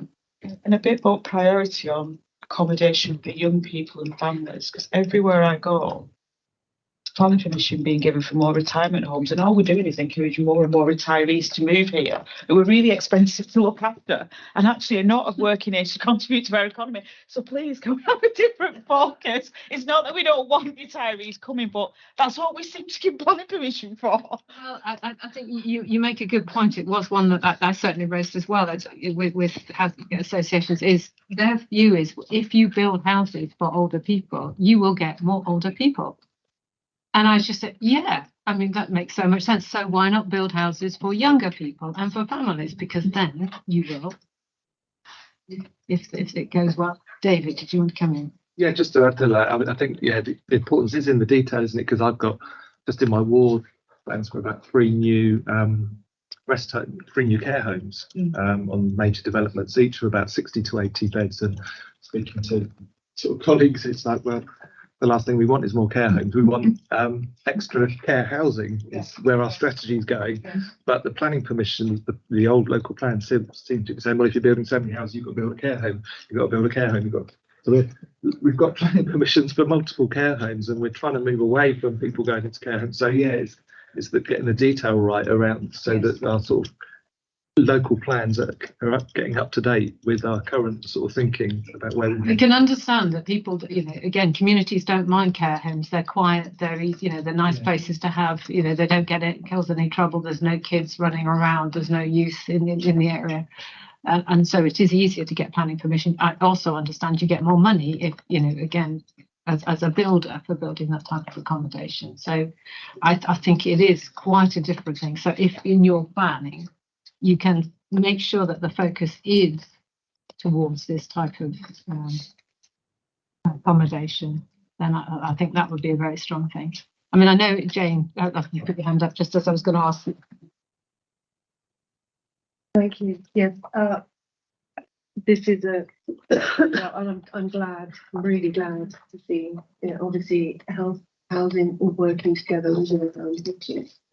Maybe I don't need to reiterate that. Just on the young people and care leaders, which I feel most strongly about, particularly in my work on birth, settled adulthood. That's around. I would like to see the support that's given to those young people to have those life skills so they can manage and understand and get that level early on, so that those complications that they may face, those barriers that they may face, they have the tools to be able to deal with those and to tackle them, and they have that support. That's what I want to see as part of this. I know it will appear to be a side issue to housing, but if we don't get that bit right, if we don't offer that support to those young people early on, and that's something that local authorities can do, and I know that we do, and I'm sure BC do as well, to a degree. But I think there's more that can be done to support them, so they don't get into those cycles. And then when they do get into those cycles, they aren't just left to flounder. They need that continued ongoing support, particularly care, because we know that. So I feel I'd like to see, and I hope that we will see some sort of really proactive pieces of work that are involved with this to ensure that work is really forefront. Otherwise, you can provide the housing, you can get the supported living, you can get all those things in place, but then these problems are still encountered. I mean, as I said, there's lots more, and there'll be more coming through, and I'm glad to see these as starter points. But yes, the plan for the delivery of it. So yeah, I take the point that we do need a plan. By the time we get to January, we should come in with our priorities, with those plans. I mean, I have had personally heard some great conversations about how we could utilise, for example, care homes instead of using them for older people, for independent living young adults. You know, the facilities are set up there. You know, a room with an ensuite with shared facilities, some great tech, and a place to plug in their bike instead of a mobility scooter. I mean, kids, sorry, showing my age. People under 40, okay. It's people who live on their own. The number of single accommodation, the amount of single accommodation we want. Could we repurpose some of the facilities that we have more effectively for those types of communities? I've heard lots of great conversations, but it does need to now be nailed down into something that's going to work. Yes, and also understanding that there are assets, physical property assets that local authority have, police they have, health has, and how we use those in a way which is going to be able to support what comes through on housing. They won't provide all the answers, but they'll provide some. And yes, care homes and the changing face of care homes now with a focus on providing more care at home. Yes, and keeping people at home for longer. Yes, the face of care homes are changing. requirements are changing. So I think all these will hopefully be in part of it. I know it's discussions that we're having all the time. And I hear them, and they're great. Let's now. No, but it's about making it happen. Yeah, absolutely so. And I think So one quick thing, but I think also again, it's thinking outside the box, not doing the same. And I think the trouble is that everything keeps being, I'm the same, feel like some old sage here, but it's like you've gone around this so many times over so many years and the same things keep coming up. Well, what else can we do? I mean, I did a massive project a few years ago before I moved down here, and it was looking at live work units for young people. So there's so many more, and now so many more people can work at home. They might have mental health issues, they might have all sorts of other clinical issues, which doesn't support them going to work 9 to 5 or doing shift work, but they might be a brilliant web designer or whatever, and we converted sort of like some old Victorian buildings into bed sits and things like that. There's there's all the bit about the containers and make those into homes. And in London, that I went to see a project a few years ago, and it was so funky. It looked absolutely amazing, and it would just and I just think it's not always the norm. It's not saying, well, we need to build something else, we need to build this. What have we got? We've got some amazing large buildings here, which again, okay, it costs a lot of money to put them right, but it's still probably cheaper than then going through planning, waiting another 5 years and not getting it. So I just think there needs a bit of blue sky thinking in what we're looking for. I would say I've heard a lot of blue sky thinking, so I think bring it on. I think the more engagement we get, the one thing that I do take from this though is Andrew is saying that he does need to have some resource to help coordinate.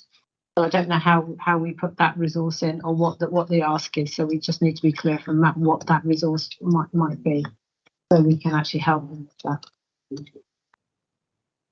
that. So thank you. Now is the time for our break. We've given ourselves 10 minutes for a break. I've used all that in that conversation, haven't I? Not been very well. Can we be back? Absolutely in 10 minutes, which is 11:52. Thank you. Thank you to those guys on the screen. Don't go too far.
Very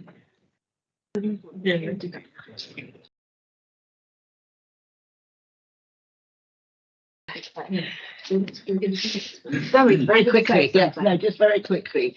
Just had another thought just about the coordination of pulling a lot of this together that we've all talked about. And that's where I feel excited about the assembly.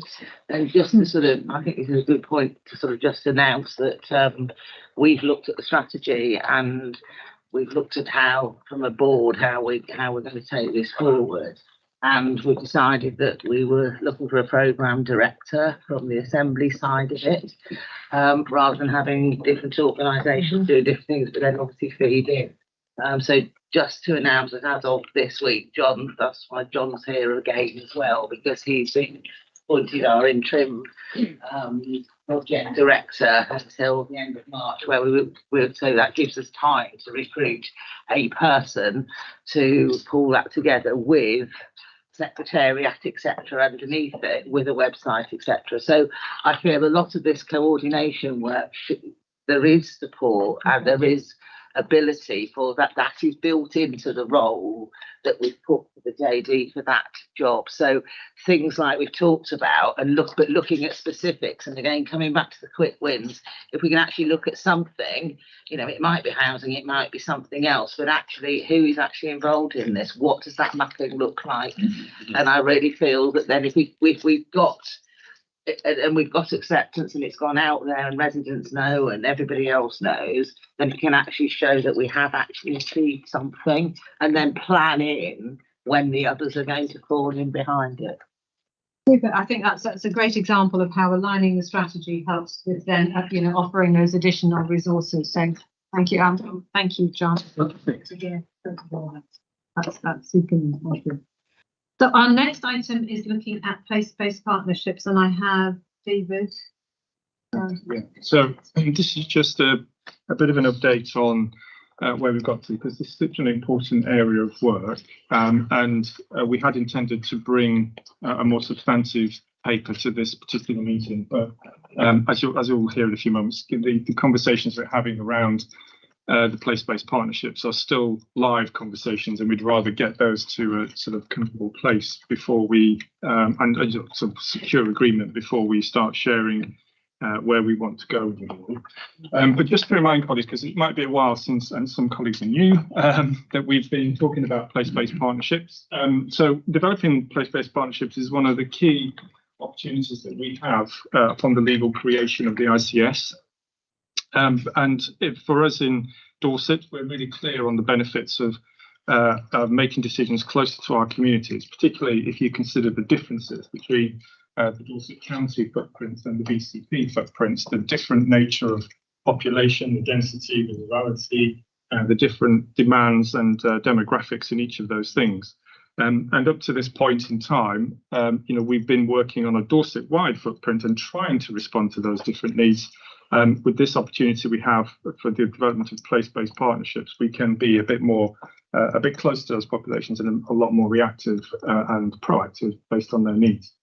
And just so that we're really clear on this, the need for place-based partnerships is set out is described in the legislation that's created the integrated care systems, and there are also 3 major guidance documents that we've been using to get us to this point in time. One is called Thriving Places, which was published jointly by NHS England and the Local Government Association in September 21.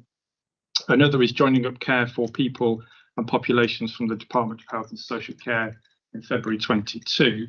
And the Hewitt review into ICSs plus the government response in May 23 confirmed the ambition and expectation that ICSs will develop place-based partnerships, which is great because it just really confirmed what we wanted to do. So it didn't sort of set us off in that direction. It confirmed and underscored. So we previously presented an update here. We did some work over the spring and summer of this year, working with our commission partners, PricewaterhouseCoopers, PwC, who took us through some co-design and partnership work with our local government partners and others in BCP and within the Dorset Council footprints. And we had a series of workshops and pulled together a full report. The outputs from that report delivered a strong alignment across all the partners about what we needed to achieve, but the journey was never going to be straightforward.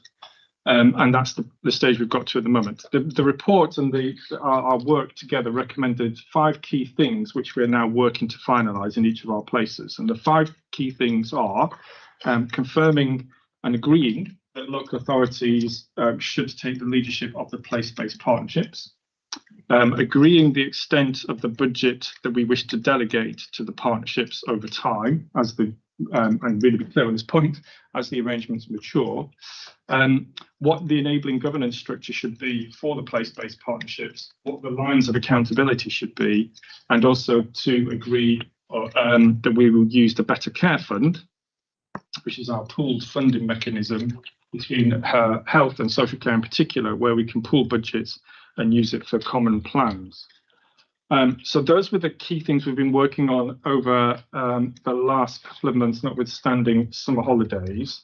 And we've been working with our local authority colleagues to work those through and flesh them out a little bit. So where we are right now, so we've got ongoing conversations regarding the leadership and governance structure for each place. And within that, we've totally and completely acknowledged that the Health and Wellbeing Board, it's come up here already, and the Health and Wellbeing Boards will be the strategic sort of lead for the place-based arrangements. It's the bit underneath that we need to pin down, which we're currently working on. And also how we're going to delegate ownership and responsibility for resources or decisions from the Health and Wellbeing Board and from the ICB Board and so on to make that happen. We're kind of coalescing around the creation of joint committees in each place. So that appears to be where we're going. But the reason this is a live conversation, so today, in fact, at 4:30, I'm going to hot-foot it over to Dorset Council and work with our colleagues there to go through some of the finer points of that and really try and pin down some agreements on those things that I'm talking about there. So we're on the brink of that agreement, of those discussions. And in the BCP footprint, we did have a date planned for October, but that had to be moved. And part of that was hoping and expecting for Gillian to start, because Gillian's role is key in the development of the partnership in the BCP footprint. But what is important, and what I've been trying to make sure, is that whilst this is an important shift in the way we organise ourselves to manage resources and try and make decisions and allocate priorities to our local communities, we haven't stopped working on those things. There is a bit of a form function conversation, so let's get on with the things we're trying to do. So we're all definitely agreed in each of those places that we need. Sorry, our high priority areas are in children's services, that's children's mental health and general children's services, in mental health across the board, and autism. They require our urgent attention in both those areas. And also, we are working alongside that and I don't want to complicate this further, but it's an important element of the place-based partnership, which is the emergence of our integrated neighbourhood team ways of working. And this is getting even closer to our communities and working on neighbourhood footprints and wrapping support and services around our local communities. Through the health lens, we might describe that as working through on the footprints of our primary care networks, populations of about 30 to 40,000. But actually, another bit in consideration at the moment is organising those neighbourhoods around schools, because schools have a natural community around them. They have a natural coalescence of local populations that people in those communities would recognise as their neighbourhood. And what we're trying to do through that work is galvanise assets and resources and to give people different options, different choices, and supported living well or early help. So the place-based partnerships aren't dependent on those developments occurring, but they are an important factor in how the place-based partnerships will succeed over time. And just to further emphasise that, and I was toying whether to say it or not, whether it was entirely relevant, but given the way the conversation has gone this morning about the importance of bottom-up and about listening to our communities, there's some brilliant work going on in Portland, where we are, we've heard loud and clear a lot of pushback about the lack of access to NHS services, gaps in other sorts of services.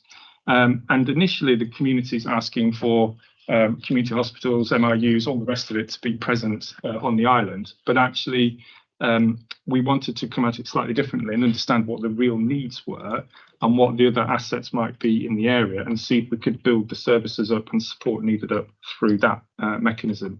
And those conversations have been going really well. There's a public meeting with Portland residents in December, and I know colleagues have been working with Jane and your teams. There's some work going on over November and December to further accelerate that work.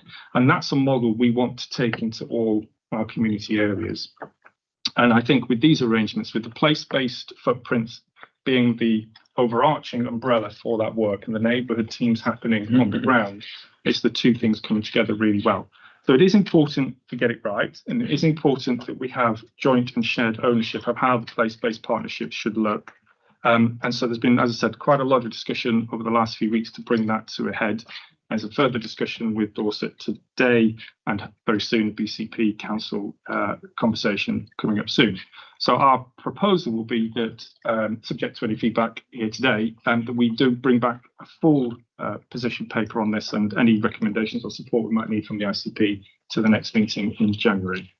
But hopefully that is a helpful update on where we've got to. Thank you, David. Yes, it certainly is very helpful, and it's good to hear the progress being made. And I do like the idea of the bottom-up piece of it as well. That does sound good. Simone. Well, I speak as the bottom. I am on the ground operationally, and I'm really glad that after 2 hours I've had the integrated naked team spoken about, because I think they are the building blocks of place and integrated care partnerships from my perspective. I was just wondering, Sam, you mentioned earlier about urgency, and I'm just wondering what our timescales are, because we've done a lot of work in little pockets around Dorset. There's been lots of pilots, and I'm anxious when I hear the talk about Portland, because it is amazing, but there's the rest of Dorset, and we need to be moving at scale, and we need to be moving rapidly, because true integration will make a true difference to how we work in the community. And we don't have that at the moment. And there are a number of things that are stopping us, governance being probably the main one. So I guess I would just like to raise that point that we're looking for our governance structures to change and our financial structures to change. And I see past that as being development of place-based partnerships that oversee that. So can we have some timescales? And I just give you a little tiny example of where I work. We're trying to work with our volunteers. We've got some amazing volunteer groups at patients discharged from hospital, and actually just volunteers supporting them when they come home, trying to engage with the local council. But because it's not joined up, and because I don't think on the ground, as we were talking about earlier, people truly understand the differences in which we're going to be able to work and integrated partnerships, it's been quite challenging. And actually it shouldn't be. We should just be able to get on and do it. So it's just, there is an urgency to this, I think. Could I answer that?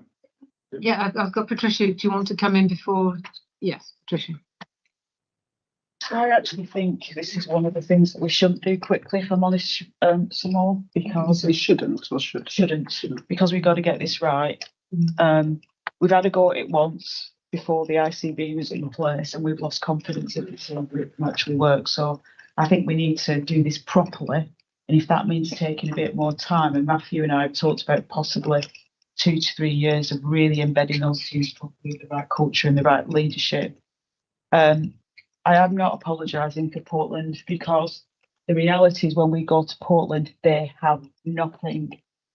They've not got a functioning GP surgery, and they've not got a care home. They have nothing. And the consequence of that is that their life expectancy is appalling. So I think Portland, the work we're doing around co-designing what the offer should be for Portland community is the right thing to do.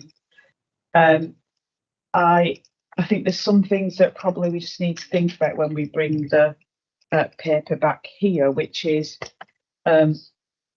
that we're going to need to do a lot of OD work with the teams, especially if we are doing health first, then bringing social care in and the physical and mental health piece. So I went to the Weymouth and Portland team last week to shadow, one of the social workers down there, and I was really impressed with the fact they are actually working as an integrated team. I mean, in other places where they're in the same building, never the twain shall meet or talk to each other and call themselves integrated, but they're not, they're just working opposite sides of the building. So I think there's a lot of work to do around culture, around leadership, around single operational policies.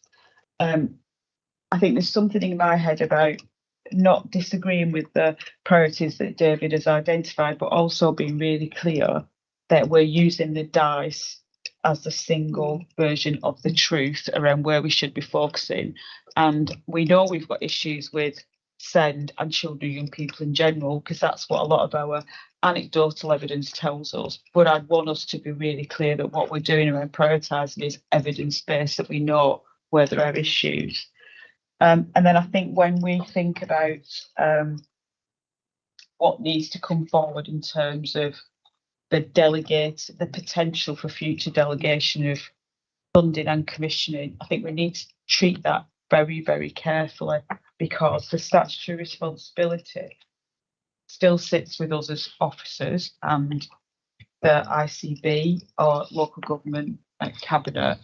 And so there's something about the assurance piece that goes along with that, in that I think you need to see the maturity matrix again to refresh your memory about what conditions in terms of capability and capacity around leadership you'd expect to be in place in order for that delegation to happen. I think we need to be really clear what the potential functions are that might be delegated down to place, how we're going to hold them to account to support the work of the health and wellbeing boards to sign that off, and also what are the conditions under which that delegation might be removed, so that everybody is really clear in terms of the integrated governance arrangements, how that will work, how it will keep everyone safe, and how it will keep the communities safe. Because the last thing, we got to do this when we start. This is when it's all going well and everybody agrees and we get that down on paper, because that is the thing that will protect us as officers and our community. If it starts to go wrong, that we've got those governance arrangements nailed down at the beginning. There will be times that it will go wrong. I mean, we're testing and learning all the time, and I think it's trying to find a fine line between, you know, that opportunity to really go try something and have people being too sort of in the centre saying no, that's too risky. That risk aversion, you know, that risk management needs to be a key part of how we're operating. Yeah. So I've got Jane, and then I've got Debbie, and then I've got Jane. Thank you. So I'd just like to talk about the Portland Local Alliance Group, where Sarah Howard is now the chairman of. And I think the work I went to one of the meetings, I gate crashed actually. It was very welcomed. I think she's really doing incredible work there, and she's really bedding in there, and she's really understanding, you know, what is happening in that community. And I think there's the reason that Portland, we know why Portland is being focused on, but I think there'll be enormous learning from how that works. There are different issues in different places. We know that it's a diverse, wide county with different needs in different places. But I think the way in which it works in Portland, and the ability that Sarah has had to get into that is really going to be key in moving forward. And I agree with you about the need to be cautious and careful and slower to understand that. I'm not saying you don't start some of that work, and there are very good things going on in other groups around. I can't speak. I'm sure they're brilliant.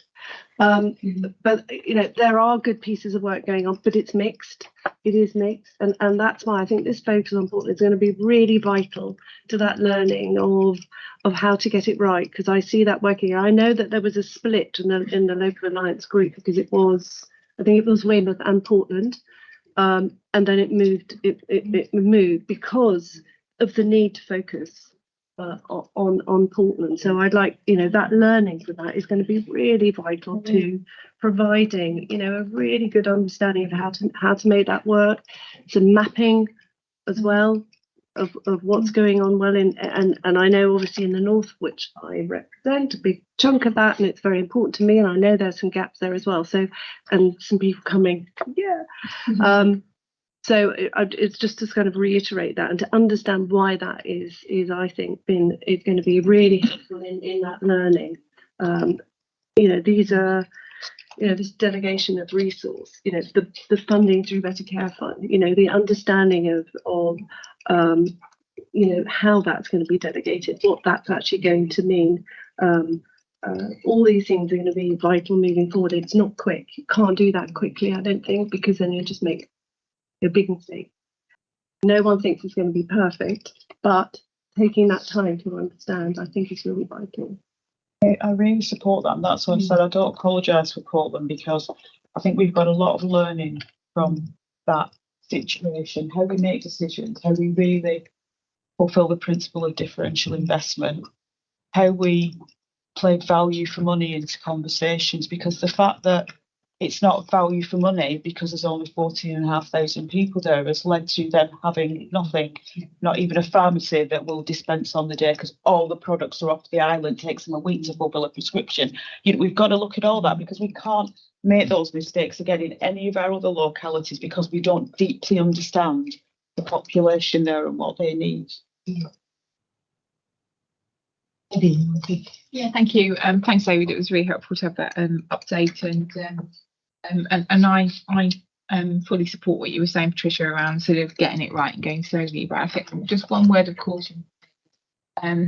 There were some quite key areas that you highlighted that were priorities for us, and I suppose for me it's about getting that balance between needing to do the right thing for our neighbourhoods and getting that right, but not losing pace on some of the children's mental health stuff, for instance, that we really need to actually keep moving with. So and I know you're doing that. But it's about sort of how we carry on with the autism, carry on with the children's mental health, carry on really kind of improving those services alongside the work we're doing with neighbourhoods, and then marry them up when we can, when we're in a position to do so. I think so. Just wanted to say that, because I think sort of I'm sort of seeing from a safety perspective that we've got some gaps in it, but we really don't want to lose focus or.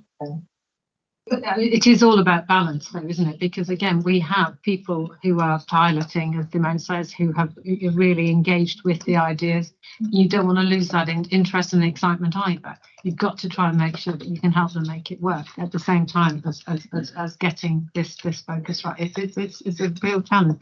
But Sam, did you want to come in? Yeah, just 3 really quick points. I mean, the first is I'm really pleased to hear the confirmation about alignment with health and wellbeing boards. And the second point is, over time, as the committee starts to take shape, that will become the work. We're talking about resources. We're in transition. It shouldn't be an additional work programme.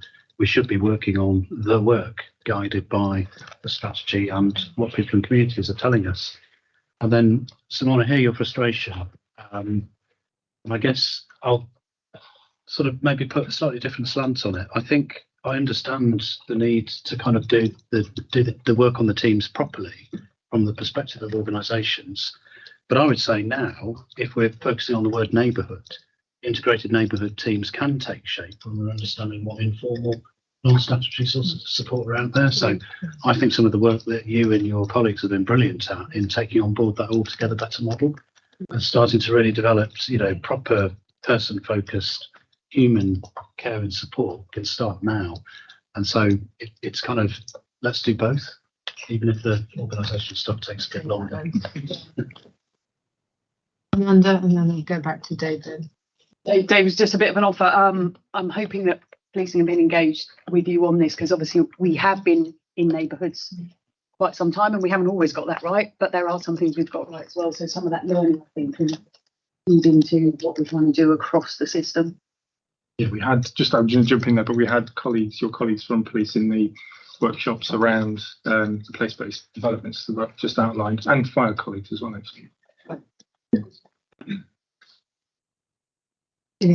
Just finally to say, I'm really keen to have whatever meeting we need to have whenever we need to have it. I think this is a really important part of the work. And ever since I've arrived in BCP Council, I've been asking people to take me to meetings that are not in the BCP Council. Lovely place. And so is this, but like, you know, somewhere real, if I can put it that way, that's needs somewhere else. John, and then we'll go back to David on this one. Just a tiny kind of margin note, really, in terms of looking at how the place conversations are developing in terms of the strategy.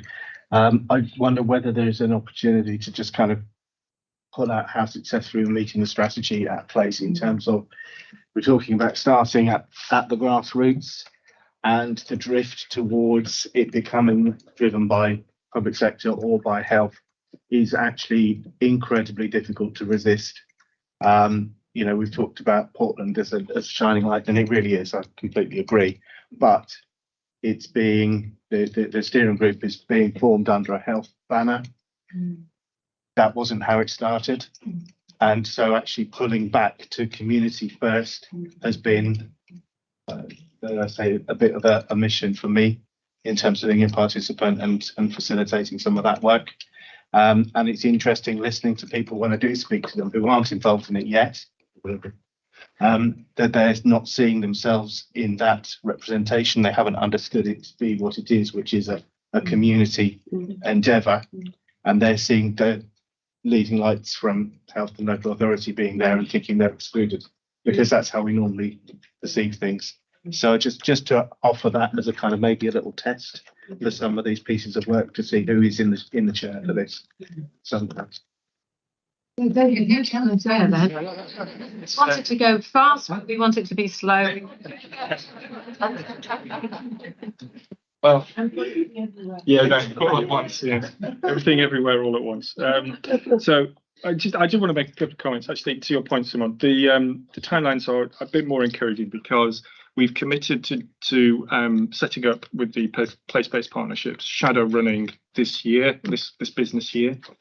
So we're aiming to get a few of those executive meetings in the diary to start bringing partners together, start having the right discussions. And then from the 1st of April, subject to how those progress, they will start in earnest taking on delegated responsibility for the BCF as it currently stands, because the BCF is already delegated to commissioners. So we don't need to seek any further approval for that, but they can take on the ownership and then start to think differently about how we might allocate those funds.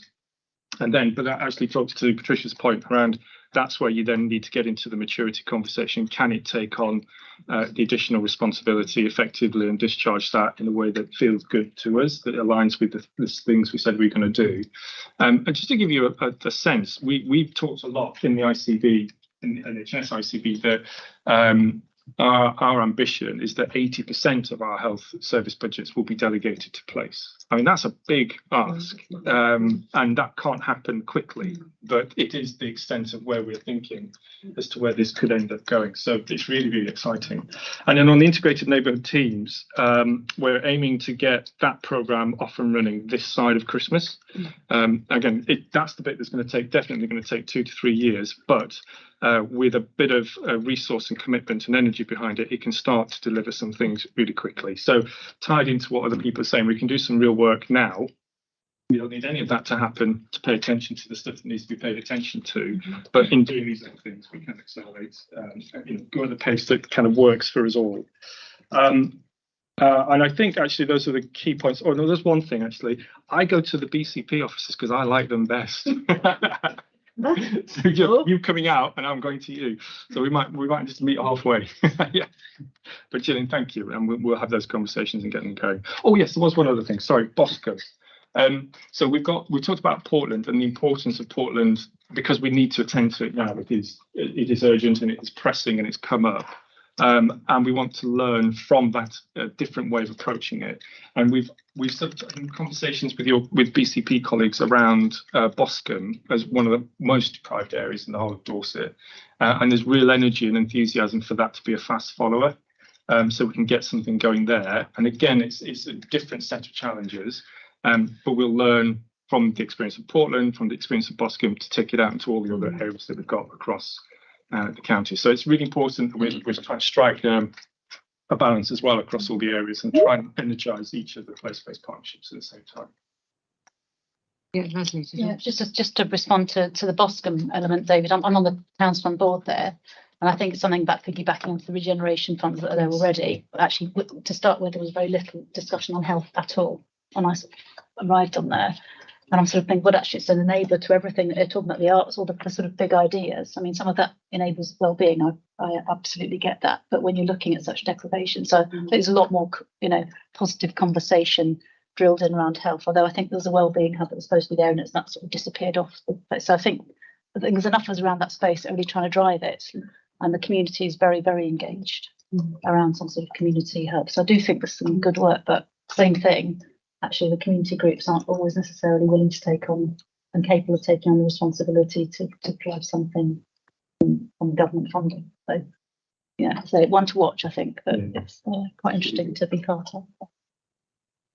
Thank you very much indeed. I think that's a great discussion. It does show how integral that's going to be to the way that we're working in the future. And I do take getting it right, but yeah, it needs to also have some pace as well. So real balance. Thank you. Okay, our next item is looking at right to care, right to person, and we had an initial discussion about this at our last meeting. You prepared us for this discussion.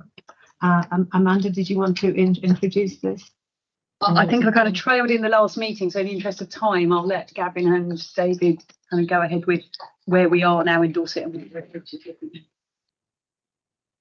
If I just sort of said, and apologies if this repeats some of what you said, but I think I just wanted to underscore what we're trying to do here, the approach we've taken, and why this sort of matters so much. So as you probably already know, the driver for this is that we're talking about people in mental health crisis or children in care. We get a lot of calls. Our police colleagues get a lot of calls, and they get called out very, very swiftly before other actions are taken place. When there isn't an immediate risk to life or harm or no crime being committed, and then the police get stuck because they can't hand over fast enough to other agencies to take over control. I've been in lots of conversations regionally and nationally with colleagues about this, and I've heard it said, and just to be clear, this is not Dorset, but I've heard it said in some of the areas that the mental health services treat the police as an auxiliary mental health crisis service. And that's how it's become. There's become a reliance on the police being able to respond, be the first responders to people who are in need of help. But I think we would all recognise the kind of horrible dilemma of supporting people who are in immediate need of something, whilst looking after that person, not attending to what other things you should be doing, and in this case, potential crime. And I think that's a really difficult position that we've put our police colleagues in. So this is the right care, right person is an approach that was trialled in Humberside and seemed to offer a positive way forward, and has been adopted nationally. And some police forces, and you will have seen this in the national news, such as the Met, have set deadlines where they will pull all their resources from responding to these sorts of incidents. Well, at the time, it felt like a really close to come. It was in the summer, and they said it would be September, so they've already started doing it. But the response from our Dorset partners, especially the police, has been brilliant, I have to say. And we've agreed a true partnership approach to this. And this means working carefully but swiftly to implement new models. And we want to present this to the ICP today, and it will go to the ICB board later this week as well, to secure commitment from our partners about this new way of working, but also to assure partners here, members here, of our approach and our plans for this very high profile work. It's one of the most important things that we have to attend to. And I think we have to support our police colleagues, who I think have been, spare your blushes, but have been brilliant in the way they've responded to this and been very proactive in wanting to build this response in partnership. And I think, Gavin, you'll take us through the plan that we've pulled together. Thank you, David. So, yeah, in Dorset Police, we're very much a partnership approach. We understand that policing is covering a number of maybe gaps in the system, and for the police just to walk away from some of those gaps may leave our communities at risk. So we want to work with our partners to identify where we are assisting, and then seek to understand common language, common policies, common ways of working to ensure that our communities are safeguarded. So with the minutes of the last meeting, you would have had a summary of right care, right person. Since that time, considering Sam's work, we have the national agreement with political support for Right Care Right Person. There's been briefings through the Mental Health Delivery Board, Adult Safeguarding Board, Dorset Safeguarding Children's Partnership, which included the chief executives and the directors of children's services. Also through an engagement event that the Police and Crime Commissioner and Dorset Police held, we engaged locally elected officials, town councillors, mayors, MPs, regarding Right Care Right Person, and we're trying to do some more work to expand that even further. We have met with leaders from hospitals because obviously it affects all of our partners, and actually discussing the broad principles of Right Care Right Person. I must say the broad agreement from everyone. Everyone understands that we need to ensure that members of our community receive their help, the right help at the right time from the right agency. So moving forward, together with NHS Dorset, we've started to develop a partnership PID in order to ensure there's real clarity amongst all of our partner agencies about the structure and the governance.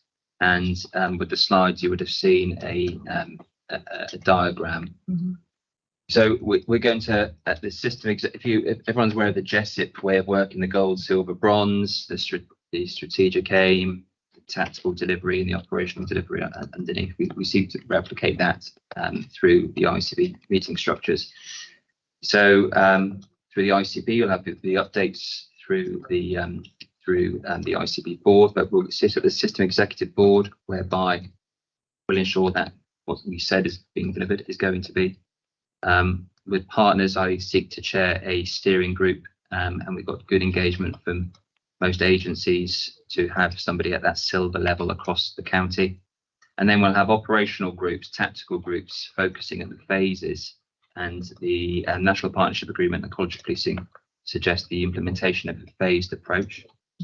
And we seek to do that within Dorset, but linking into the steering group is a communications strategy which will be developed with partners, so that our community, our police officers, our nurses, our paramedics have the same information and understand the direction that we're all going to as a partnership. The lived experience, and hearing that really strongly in the room today, the lived experience forming part of our joint working practices, and then safely implement the changes. We've given a timeline which we would seek to implement the changes. So the phase 1 is concern for welfare. So broadly, the police should not be routinely relied upon to conduct welfare checks on behalf of partner agencies unless it's a real and immediate risk to life. We will seek to do that by April next year. And walking out of healthcare facilities. So at the moment, police can be called donations, choose to leave an A&E department, for example, and we will respond if there's a real immediate risk to life. And we want to do that by July 2024. Section 136 and voluntary mental health patients. So police handovers. So we discussed the situations where at a point in crisis, the police are being called and we do take somebody to a place of safety. That transition from a police vehicle to a place of safety to the right person should be within an hour. So we want to do that by this time next year. And then the transportation of people who are patients shouldn't be carried out by the police unless in exceptional circumstances. We're working very closely with SWAST and their future funding with the mental health ambulances. We want to do that by January 2025. A good way of describing our work is to ensure we're not just starting afresh. We know there's lots of work going on across health at the moment with health-based work, as David's described. And we want to ensure that the Right Care Right Person principles, which are really aligned to the 2014 Crisis Care Concordat and the NHS long-term plan, it's nothing new with Right Care Right Person. It's just ensuring that our policies are aligned, and a culture that's organically developed over the years of us working through maybe austerity and changing roles and thresholds. Actually, we reset the balance. We put our communities at the heart of what we do, and we ensure our policies are all linked so there aren't any gaps. That's what we seek to do with Right Care Right Person, and doing that through the partnership is the safest way to do that. I think you've just given us a masterclass in actually how to organise this. I think it covers so many. You've got it's outcome focused, evidence based, best practice informed, co-designed, well structured. The governance is clear. Yeah, I'll do it now then. well, okay. But I think it's really good to hear that type of structure. It's the sort of thing that we can build other activities upon, isn't it? I think what you've just described is how we might want to work. Sorry, I was kept writing down. You've got all of those things in, and it was really good. I've got Jenny and Paul. Yeah, I guess my question was going to be, I had two questions actually. One was going to be around how do we make it work, because I suspect we haven't ended up here because we've had policies that have driven us here. It's actually been around what's happening on a daily basis. And so if you're in ED and somebody's kicking off and you think, you're likely to call the police. So having a policy per se is not necessarily going to change the default. So I'm just wondering what we're going to do to try and bring this into effect. And then my second question was going to be around some of these other areas, so phase 1, phase 2 and phase 4. I felt I've got an understanding more of the phase 3, 136, but how much of an impact does this really have on policing some of these other things? Because, we could spend a lot of time actually addressing this for something that is, only occurs once every 2 years or something. So I just wanted to understand a bit about just the current impact on policing. So nationally at the conference that I went to, it suggested there's more police officer time spent waiting with people in mental health crisis than there are investigating burglaries. So the beating crime plan is very much focusing on the police delivering a police role that which we can do, investigating crime, detaining people, interviewing people, supporting prosecutions, bringing offenders to justice. We want to reinvest that time we spend probably inappropriately supporting people in mental health crisis when there are other agencies should do, investigating offences of domestic abuse, violence, etc. We always have an open incident summary of jobs we want to get to. So we're not at a time where we are waiting. We're always responding to our communities.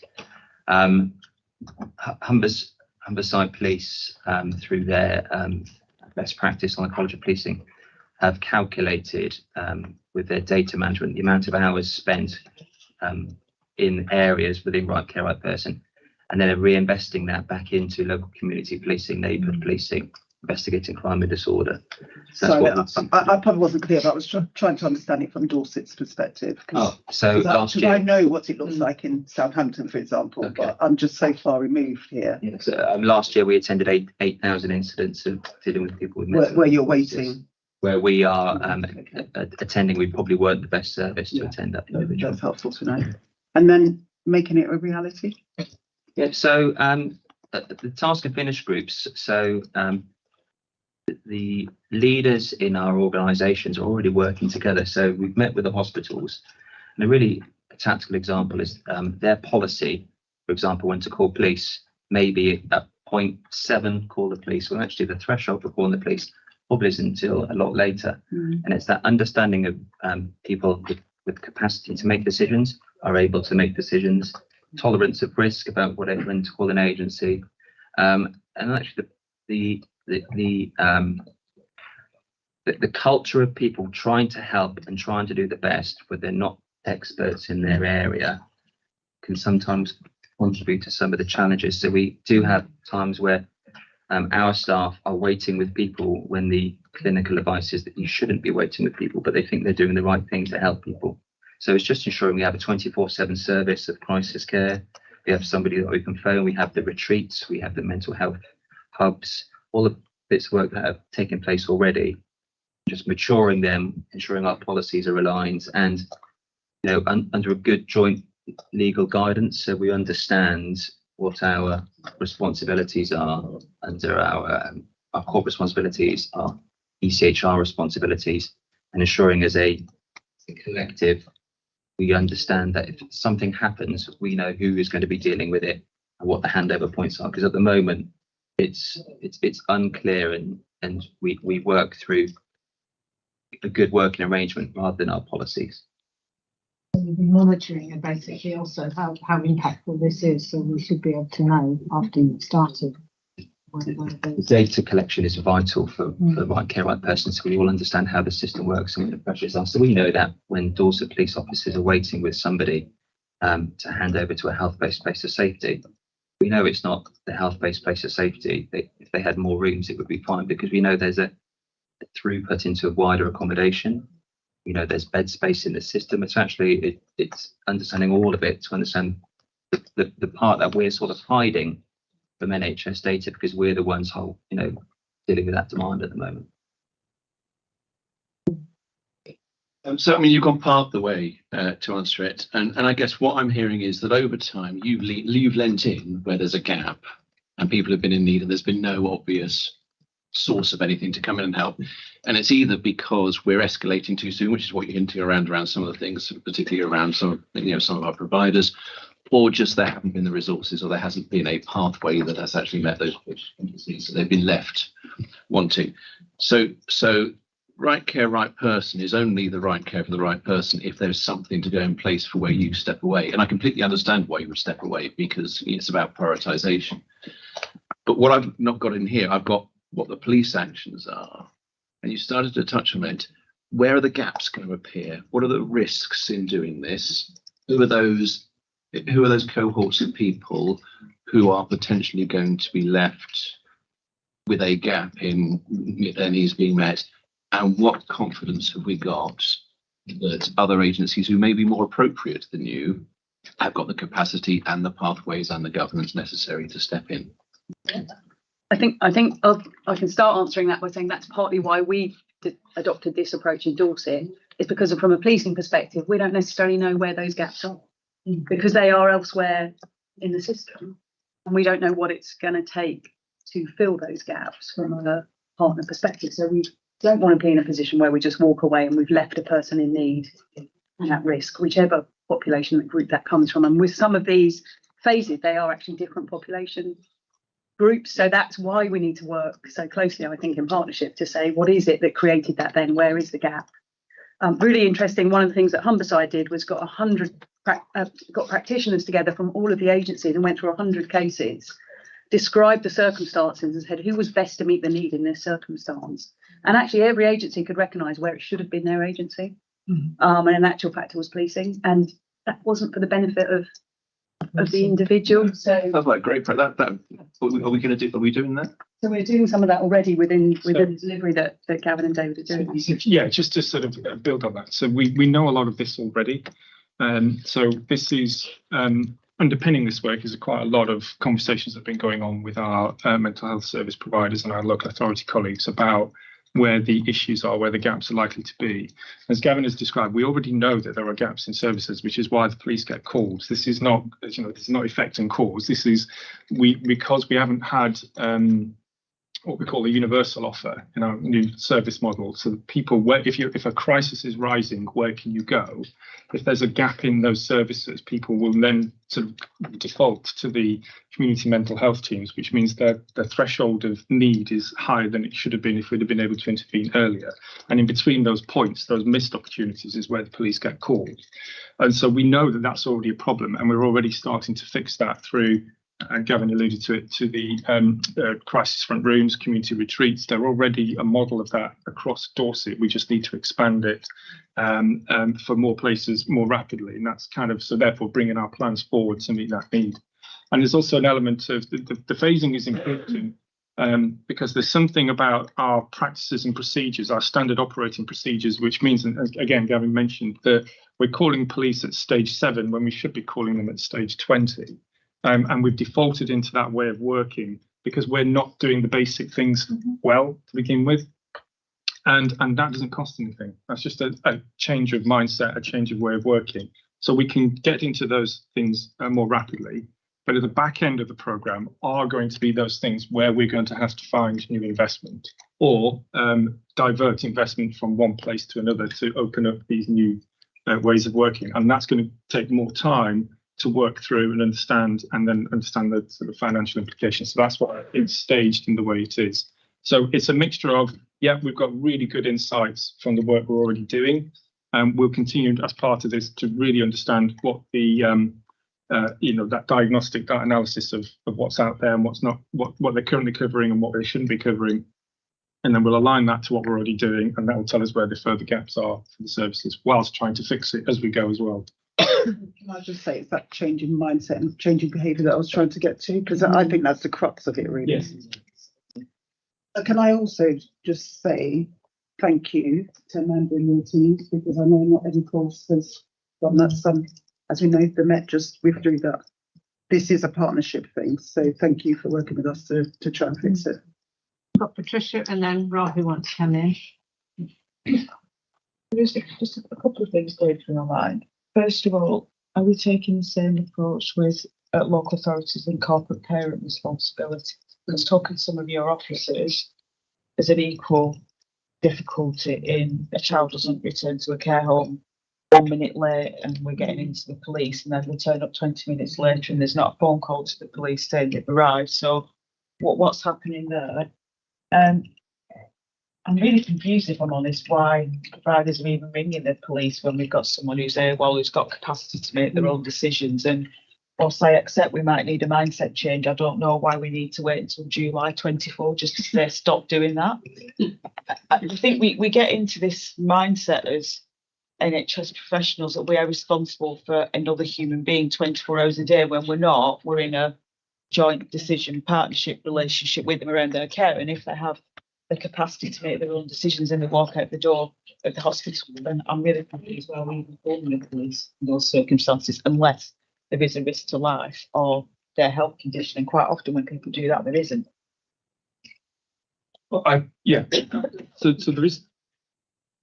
I think it is a little bit more complicated than that. So if we can do it faster, we will, but we have to be really clear on whose risk it is, who's taking the risk, what's the right threshold, where's the judgment happening, and then the legalities of where that sits. So it's important we have that worked through. We don't just put a hard stop on it, which is what the Met have done, and create all manner of chaos. I get that, David, but we're sort of talking about 8 or 9 months. That feels like a really long time to do that piece of work around assessing risk.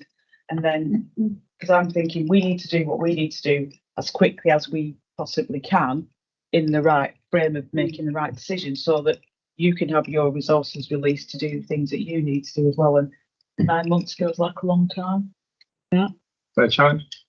We said throughout we should do it as fast as we can. So let's go even faster. I've put by in there. So the hospital work's already started for the reasons you mentioned, because there's really, I must say, really strong conversations with the hospitals, civic hospitals, about our policy and making sure we have things in the right place. The tactical work's already started, so we're building on what already exists. So I'm confident that one will be delivered certainly by July, but ahead of time. We're already seeing some of the changes. We had some learning events where we've tested, the culture's been tested, and frank discussions actually it shouldn't have been called, and there should have been some changes within the setting. That's been really, really useful. And you mentioned the corporate parenting. I completely agree with you. There's still work to do. So that's the concern for welfare elements regarding when to call the police, what the thresholds, what needs to be completed before you call the police. And sometimes up to 15% of our open incidents can be for concerns for welfare for people. With lots of agencies who can contact police because we're available 24/7, and we're going to have to discuss in some of those discussions about welfare provision, out of hours provision, across all agencies. So I've got Debbie and Rob who want to come in, and then we're going to have to close this, I think, because otherwise. David's hands up as well. Yeah, okay.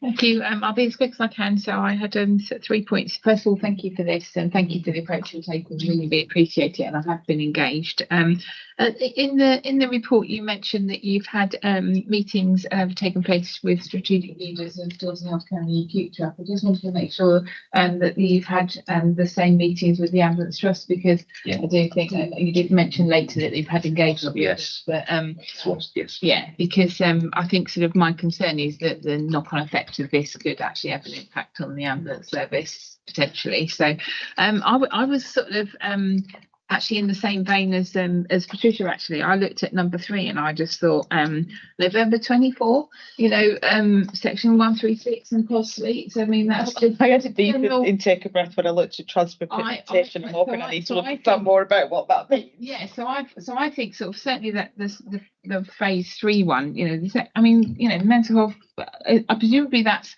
not just talking about our POS suites, that's talking about ED as well, because it says a place of safety, so that could be ED, couldn't it? And we wouldn't put up with an hour for ambulances to sit there and delay. So I do think that potentially, we could move faster on some of these. I just think that, I recognise you're doing the right thing by not leaving us with a gap, but at the same time, I think there were some of these things that actually they should be business as usual, and so therefore we probably need to give a deadline a little bit sooner than that to get things moving. And then just from from what Jenny said with regards to the transportation, I think from my perspective as well, you just got to think about the patient, and actually a patient that's in mental health crisis should never be needing to be put in a police car, should they, for transportation? It's not right by them, and it's not what we should be doing.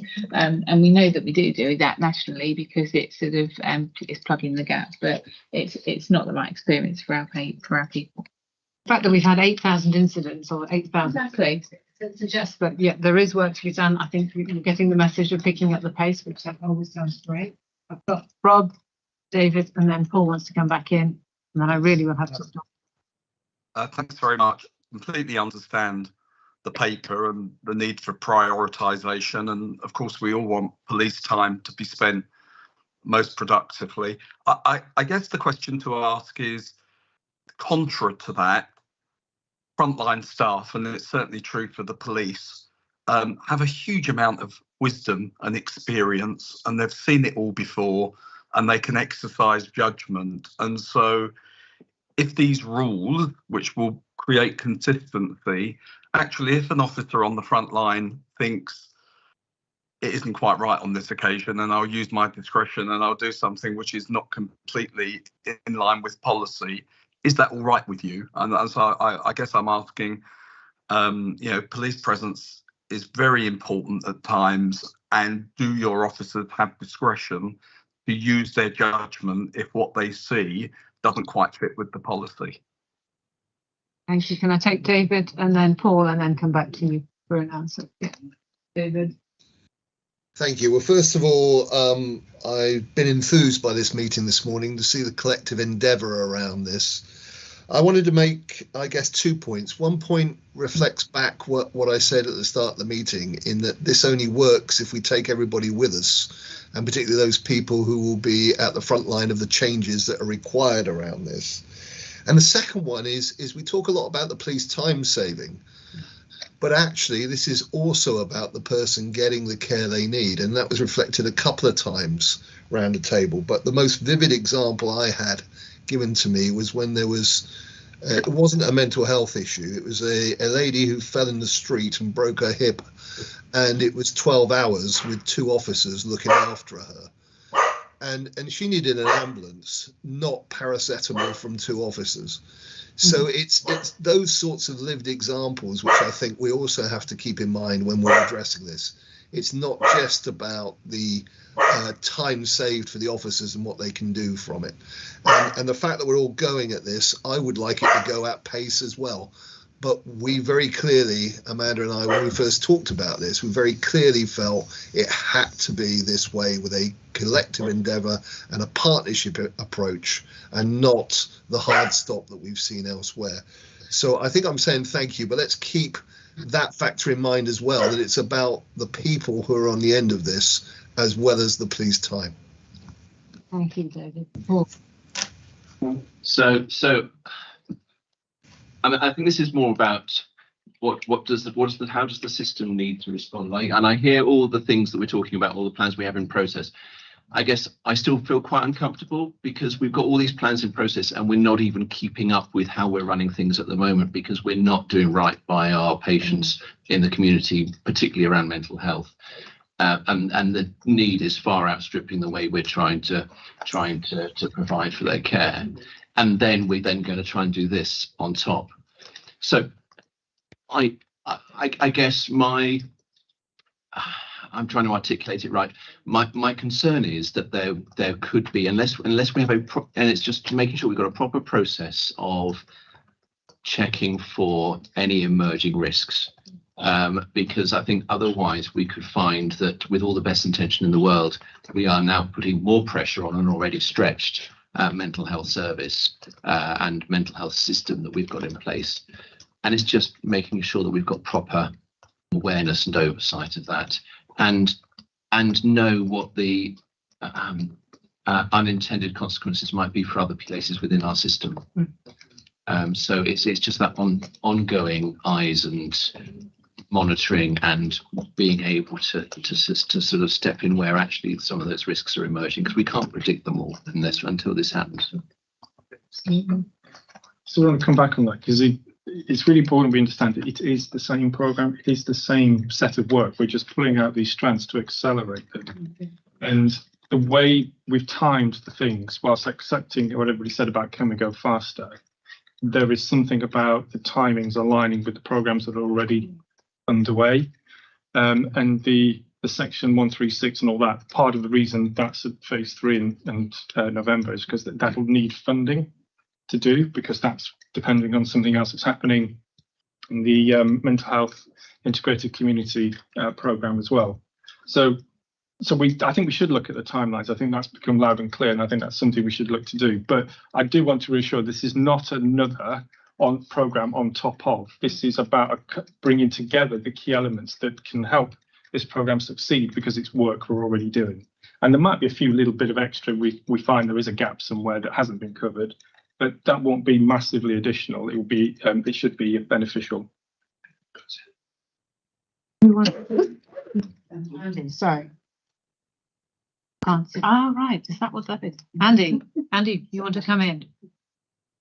Yeah, just briefly to back up Paul's concerns, really. I think for a long time now we've been talking, when we're looking at integrated care systems and we're looking to change pathways, we need to have a whole system impact assessment. And as a GP, kind of at the brunt of a lot of system change at the moment, when pathways cease or people decide that they're going to address their own workload and resource difficulties, often the default position is then to come to the GP because there is nowhere else to go. So things like concern for welfare, I get calls on a daily basis to the practice around concerns for welfare. Where do people go instead? AWOL and walk out of healthcare facilities. Well, if the police aren't involved, I suspect I'll get a task just to let me know that someone's left A&E and they're very worried about that patient. Can I take on that responsibility? So yeah, I'm all for getting the right people in the right place at the right time, but we need to identify those gaps in the system and adequately resource them, so we're not just moving patients around the system and creating problems in other areas. Thank you. I mean, we can't go into the detail of what this plan is going to be about, but I think you've heard some of the concerns. I can see that the phases, people have asked, can we speed it up? But if it fits in with other work and dovetails in with other work that's going to happen, or additional resources that might be required to deliver some of those phases as well, I think we have to leave it to the group to be able to steer that through and make sure that we've covered those bases. And make sure that we do address the risks that you identify of gaps and people falling between those gaps. I think but the fact that you've done so well in actually stopping people fall through those gaps over the years actually suggests that perhaps it will be GPs or the police who will end up picking up those. So we will know where those problems occur as well, presumably they'll fail in that sort of way. I'll ask that one question that was posed about all the police officers be able to use their discretion. Yes, there will be training provided across our control rooms and our frontline staff. Officers have an obligation under Article 2 and Article 3 of the Human Rights, and they also have close connections with their supervision and can discuss cases. And also we have through the ICB and the Commissioning of the Connection Service and access to mental health experts who they can speak to. So this will be part of the work. Well, thank you. Thank you for reassuring. Thank you. Thank you. Okay, we're going to move on to our next item then. If that's okay. Our next item, and I would say Dr. Anne-Marie Sim has been waiting very patiently for us. So our next item is about social mobility. And really, this is just an opportunity to raise the issue with the partnership, identifying the Anne-Marie's been involved in creating a piece of work done from Exeter University on the Southwest Social Mobility Commission. And I think what her work shows is the need for some work around social mobility. And then what I'd like to do is also discuss some of the work that we're talking about with the Purpose Coalition. So can I hand over to Anne-Marie, and who'll just take us through the research work that she's done in the Southwest.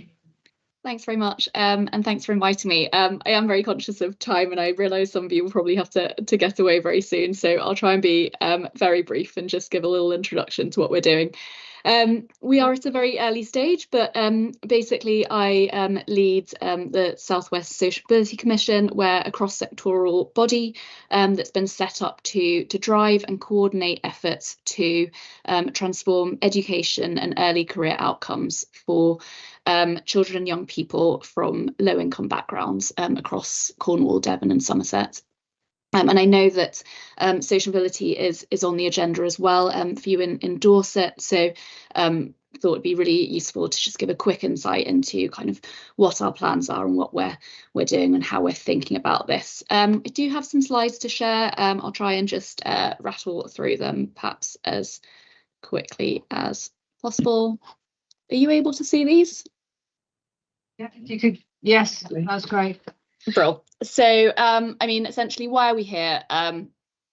The current status quo is that children and young people from the region just don't have the same life chances as other children elsewhere, and we think this needs to change. So low historic rates of social mobility compared to other regions, high current rates of unskilled work and low progression rates to high level qualifications, and then some of the worst education outcomes in the country for poorer children. So this is a really simple measure of absolute occupational mobility. It's simply the percentage of people who are in higher level occupations than their parents were in 2015. And you can see that the Southwest is near the bottom amongst 17 regions there, which means that there's basically been really low opportunities for people to kind of move up the occupational ladder, so to speak, compared with other areas. So this is actual social mobility, which is typically sort of somewhat historic looking. So this is adults born between 1955 and 1990. But if we look at the sort of current young adults, this is 25 to 34-year-olds in 2021. And you can see that every parliamentary constituency in the peninsula, and actually this includes Dorset, has a higher proportion of young adults in unskilled work than the England average. So that average is 28%. And you can see that in South Dorset, it's close to 40% of young adults in unskilled work. And linked to this is the fact that the Southwest has the fewest young people from any background going into higher level, so level 4 or above education or training. And that figure there, sort of about 50% of young people from poorer backgrounds going on to a level 4 or above education or training course. And then what we think is particularly worrying in terms of sort of future social mobility is current educational outcomes for poorer students in the region. So this is primary school outcomes, and you can see that whilst sort of outcomes for all pupils are close to the national average, outcomes for disadvantaged pupils are really low. And if we look at the figures on the right hand side, so this is pre and post pandemic, I suppose, you can see that in sort of 2018-19, the average percentage of pupils leaving primary school able to sort of read, write and do basic maths to expected levels was 65%. That's across England. In 2021-22, in the Southwest, that figure for disadvantaged pupils, so for poorer pupils, was 37%. So we think, you know, this is a real worry, and since 2018-19, of course, there's been a worsening across the country, but the Southwest has become further behind the England average and London.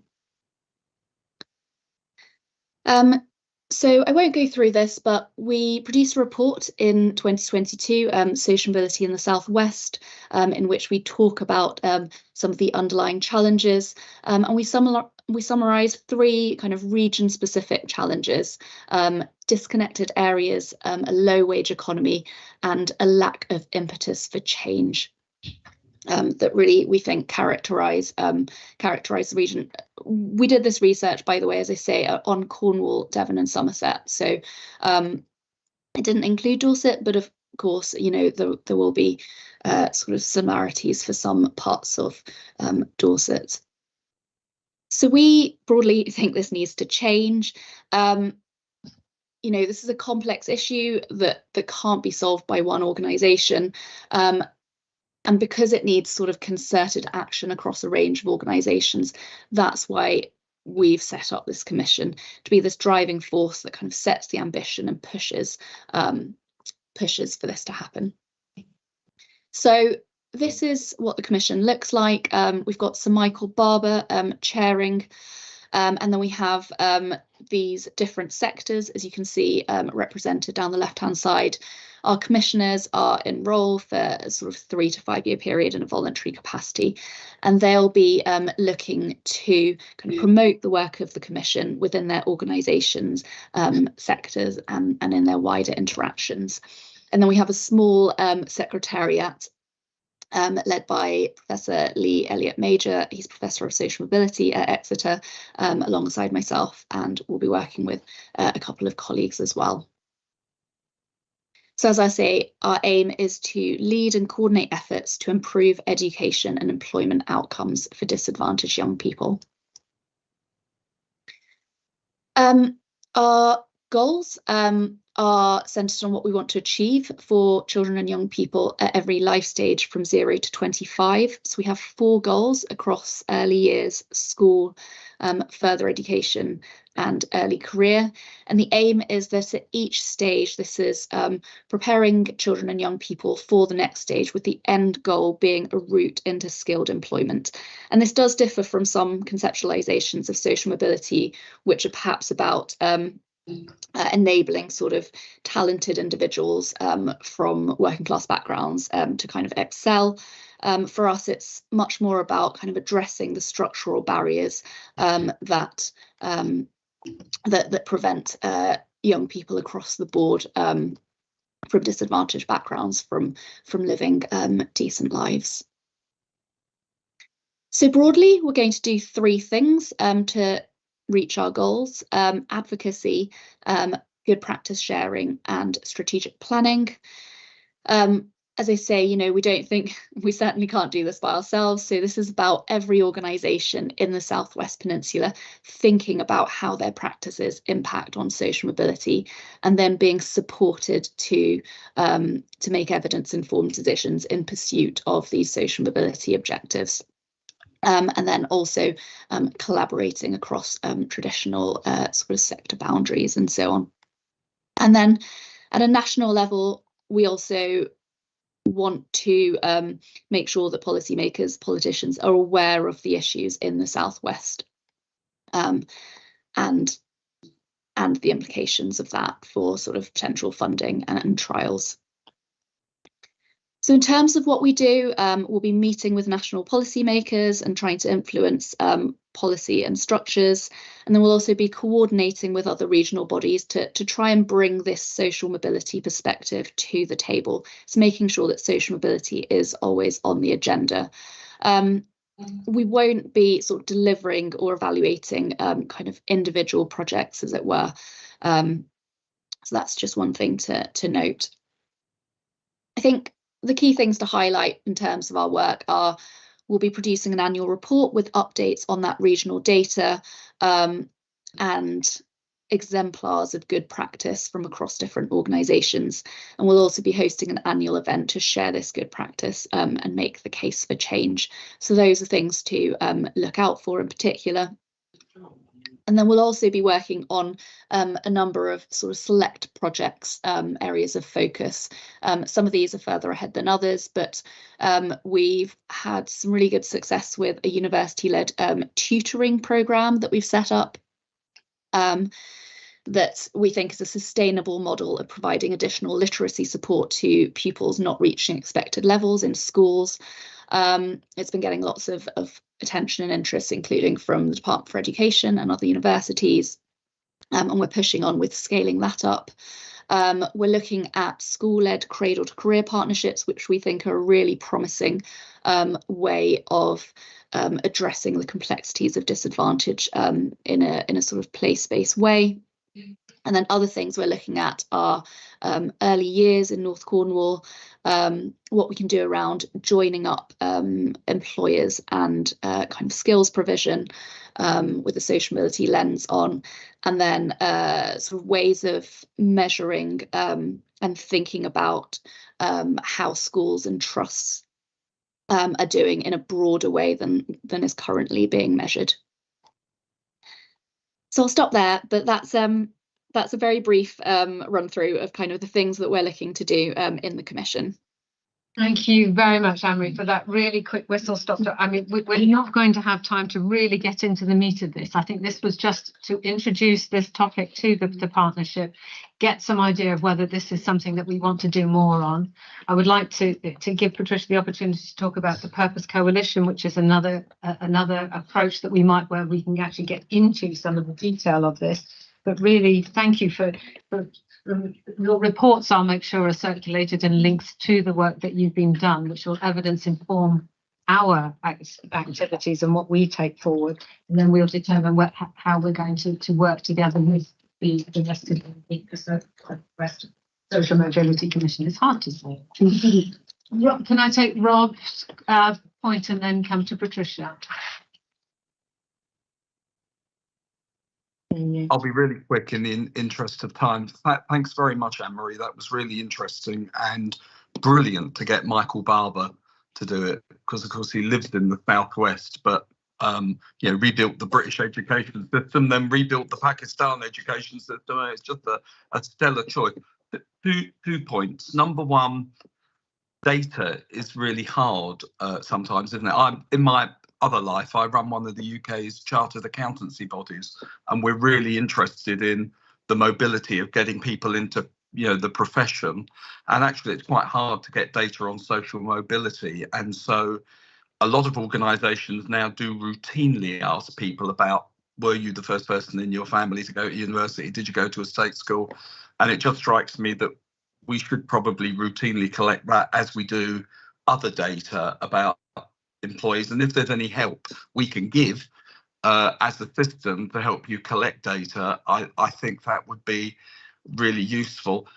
And then my hunch for you is that local public services, health, local government, police can play a really important part in social mobility. And in fact, it's the point I've made to Michael in the past. When I was a local authority chief executive a lifetime ago, most of the people I knew went to a comprehensive school like me, and I'm a kid from a council flat.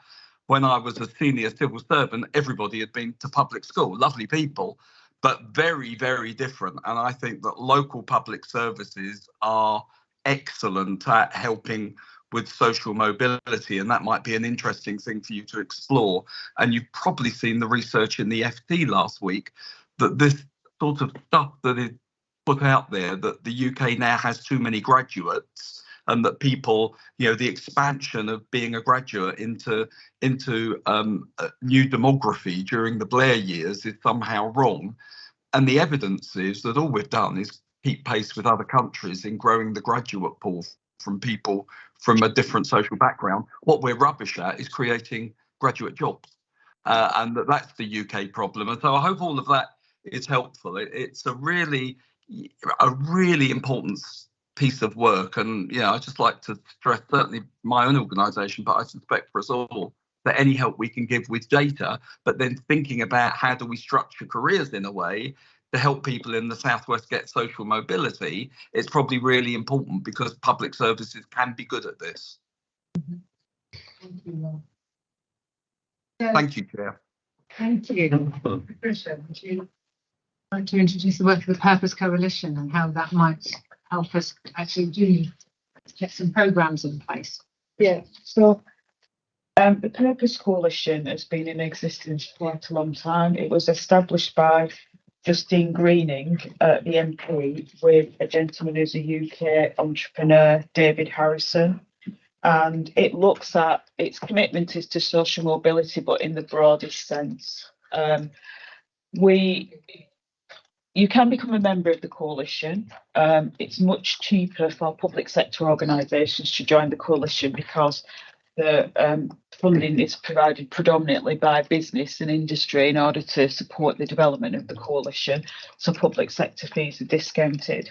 What they can do is take a lot of the data that we have, do a deep dive similar to social mobility, but in terms of our entire population, not just children and people, and then promote towards highlight areas that we might want to focus on as a broader ICS in terms of social mobility, and support us to do some of the work, as in conversations with business about our low wage economy, things like that, that would really support us to move this forward. We would be quite happy to host the licence for the coalition.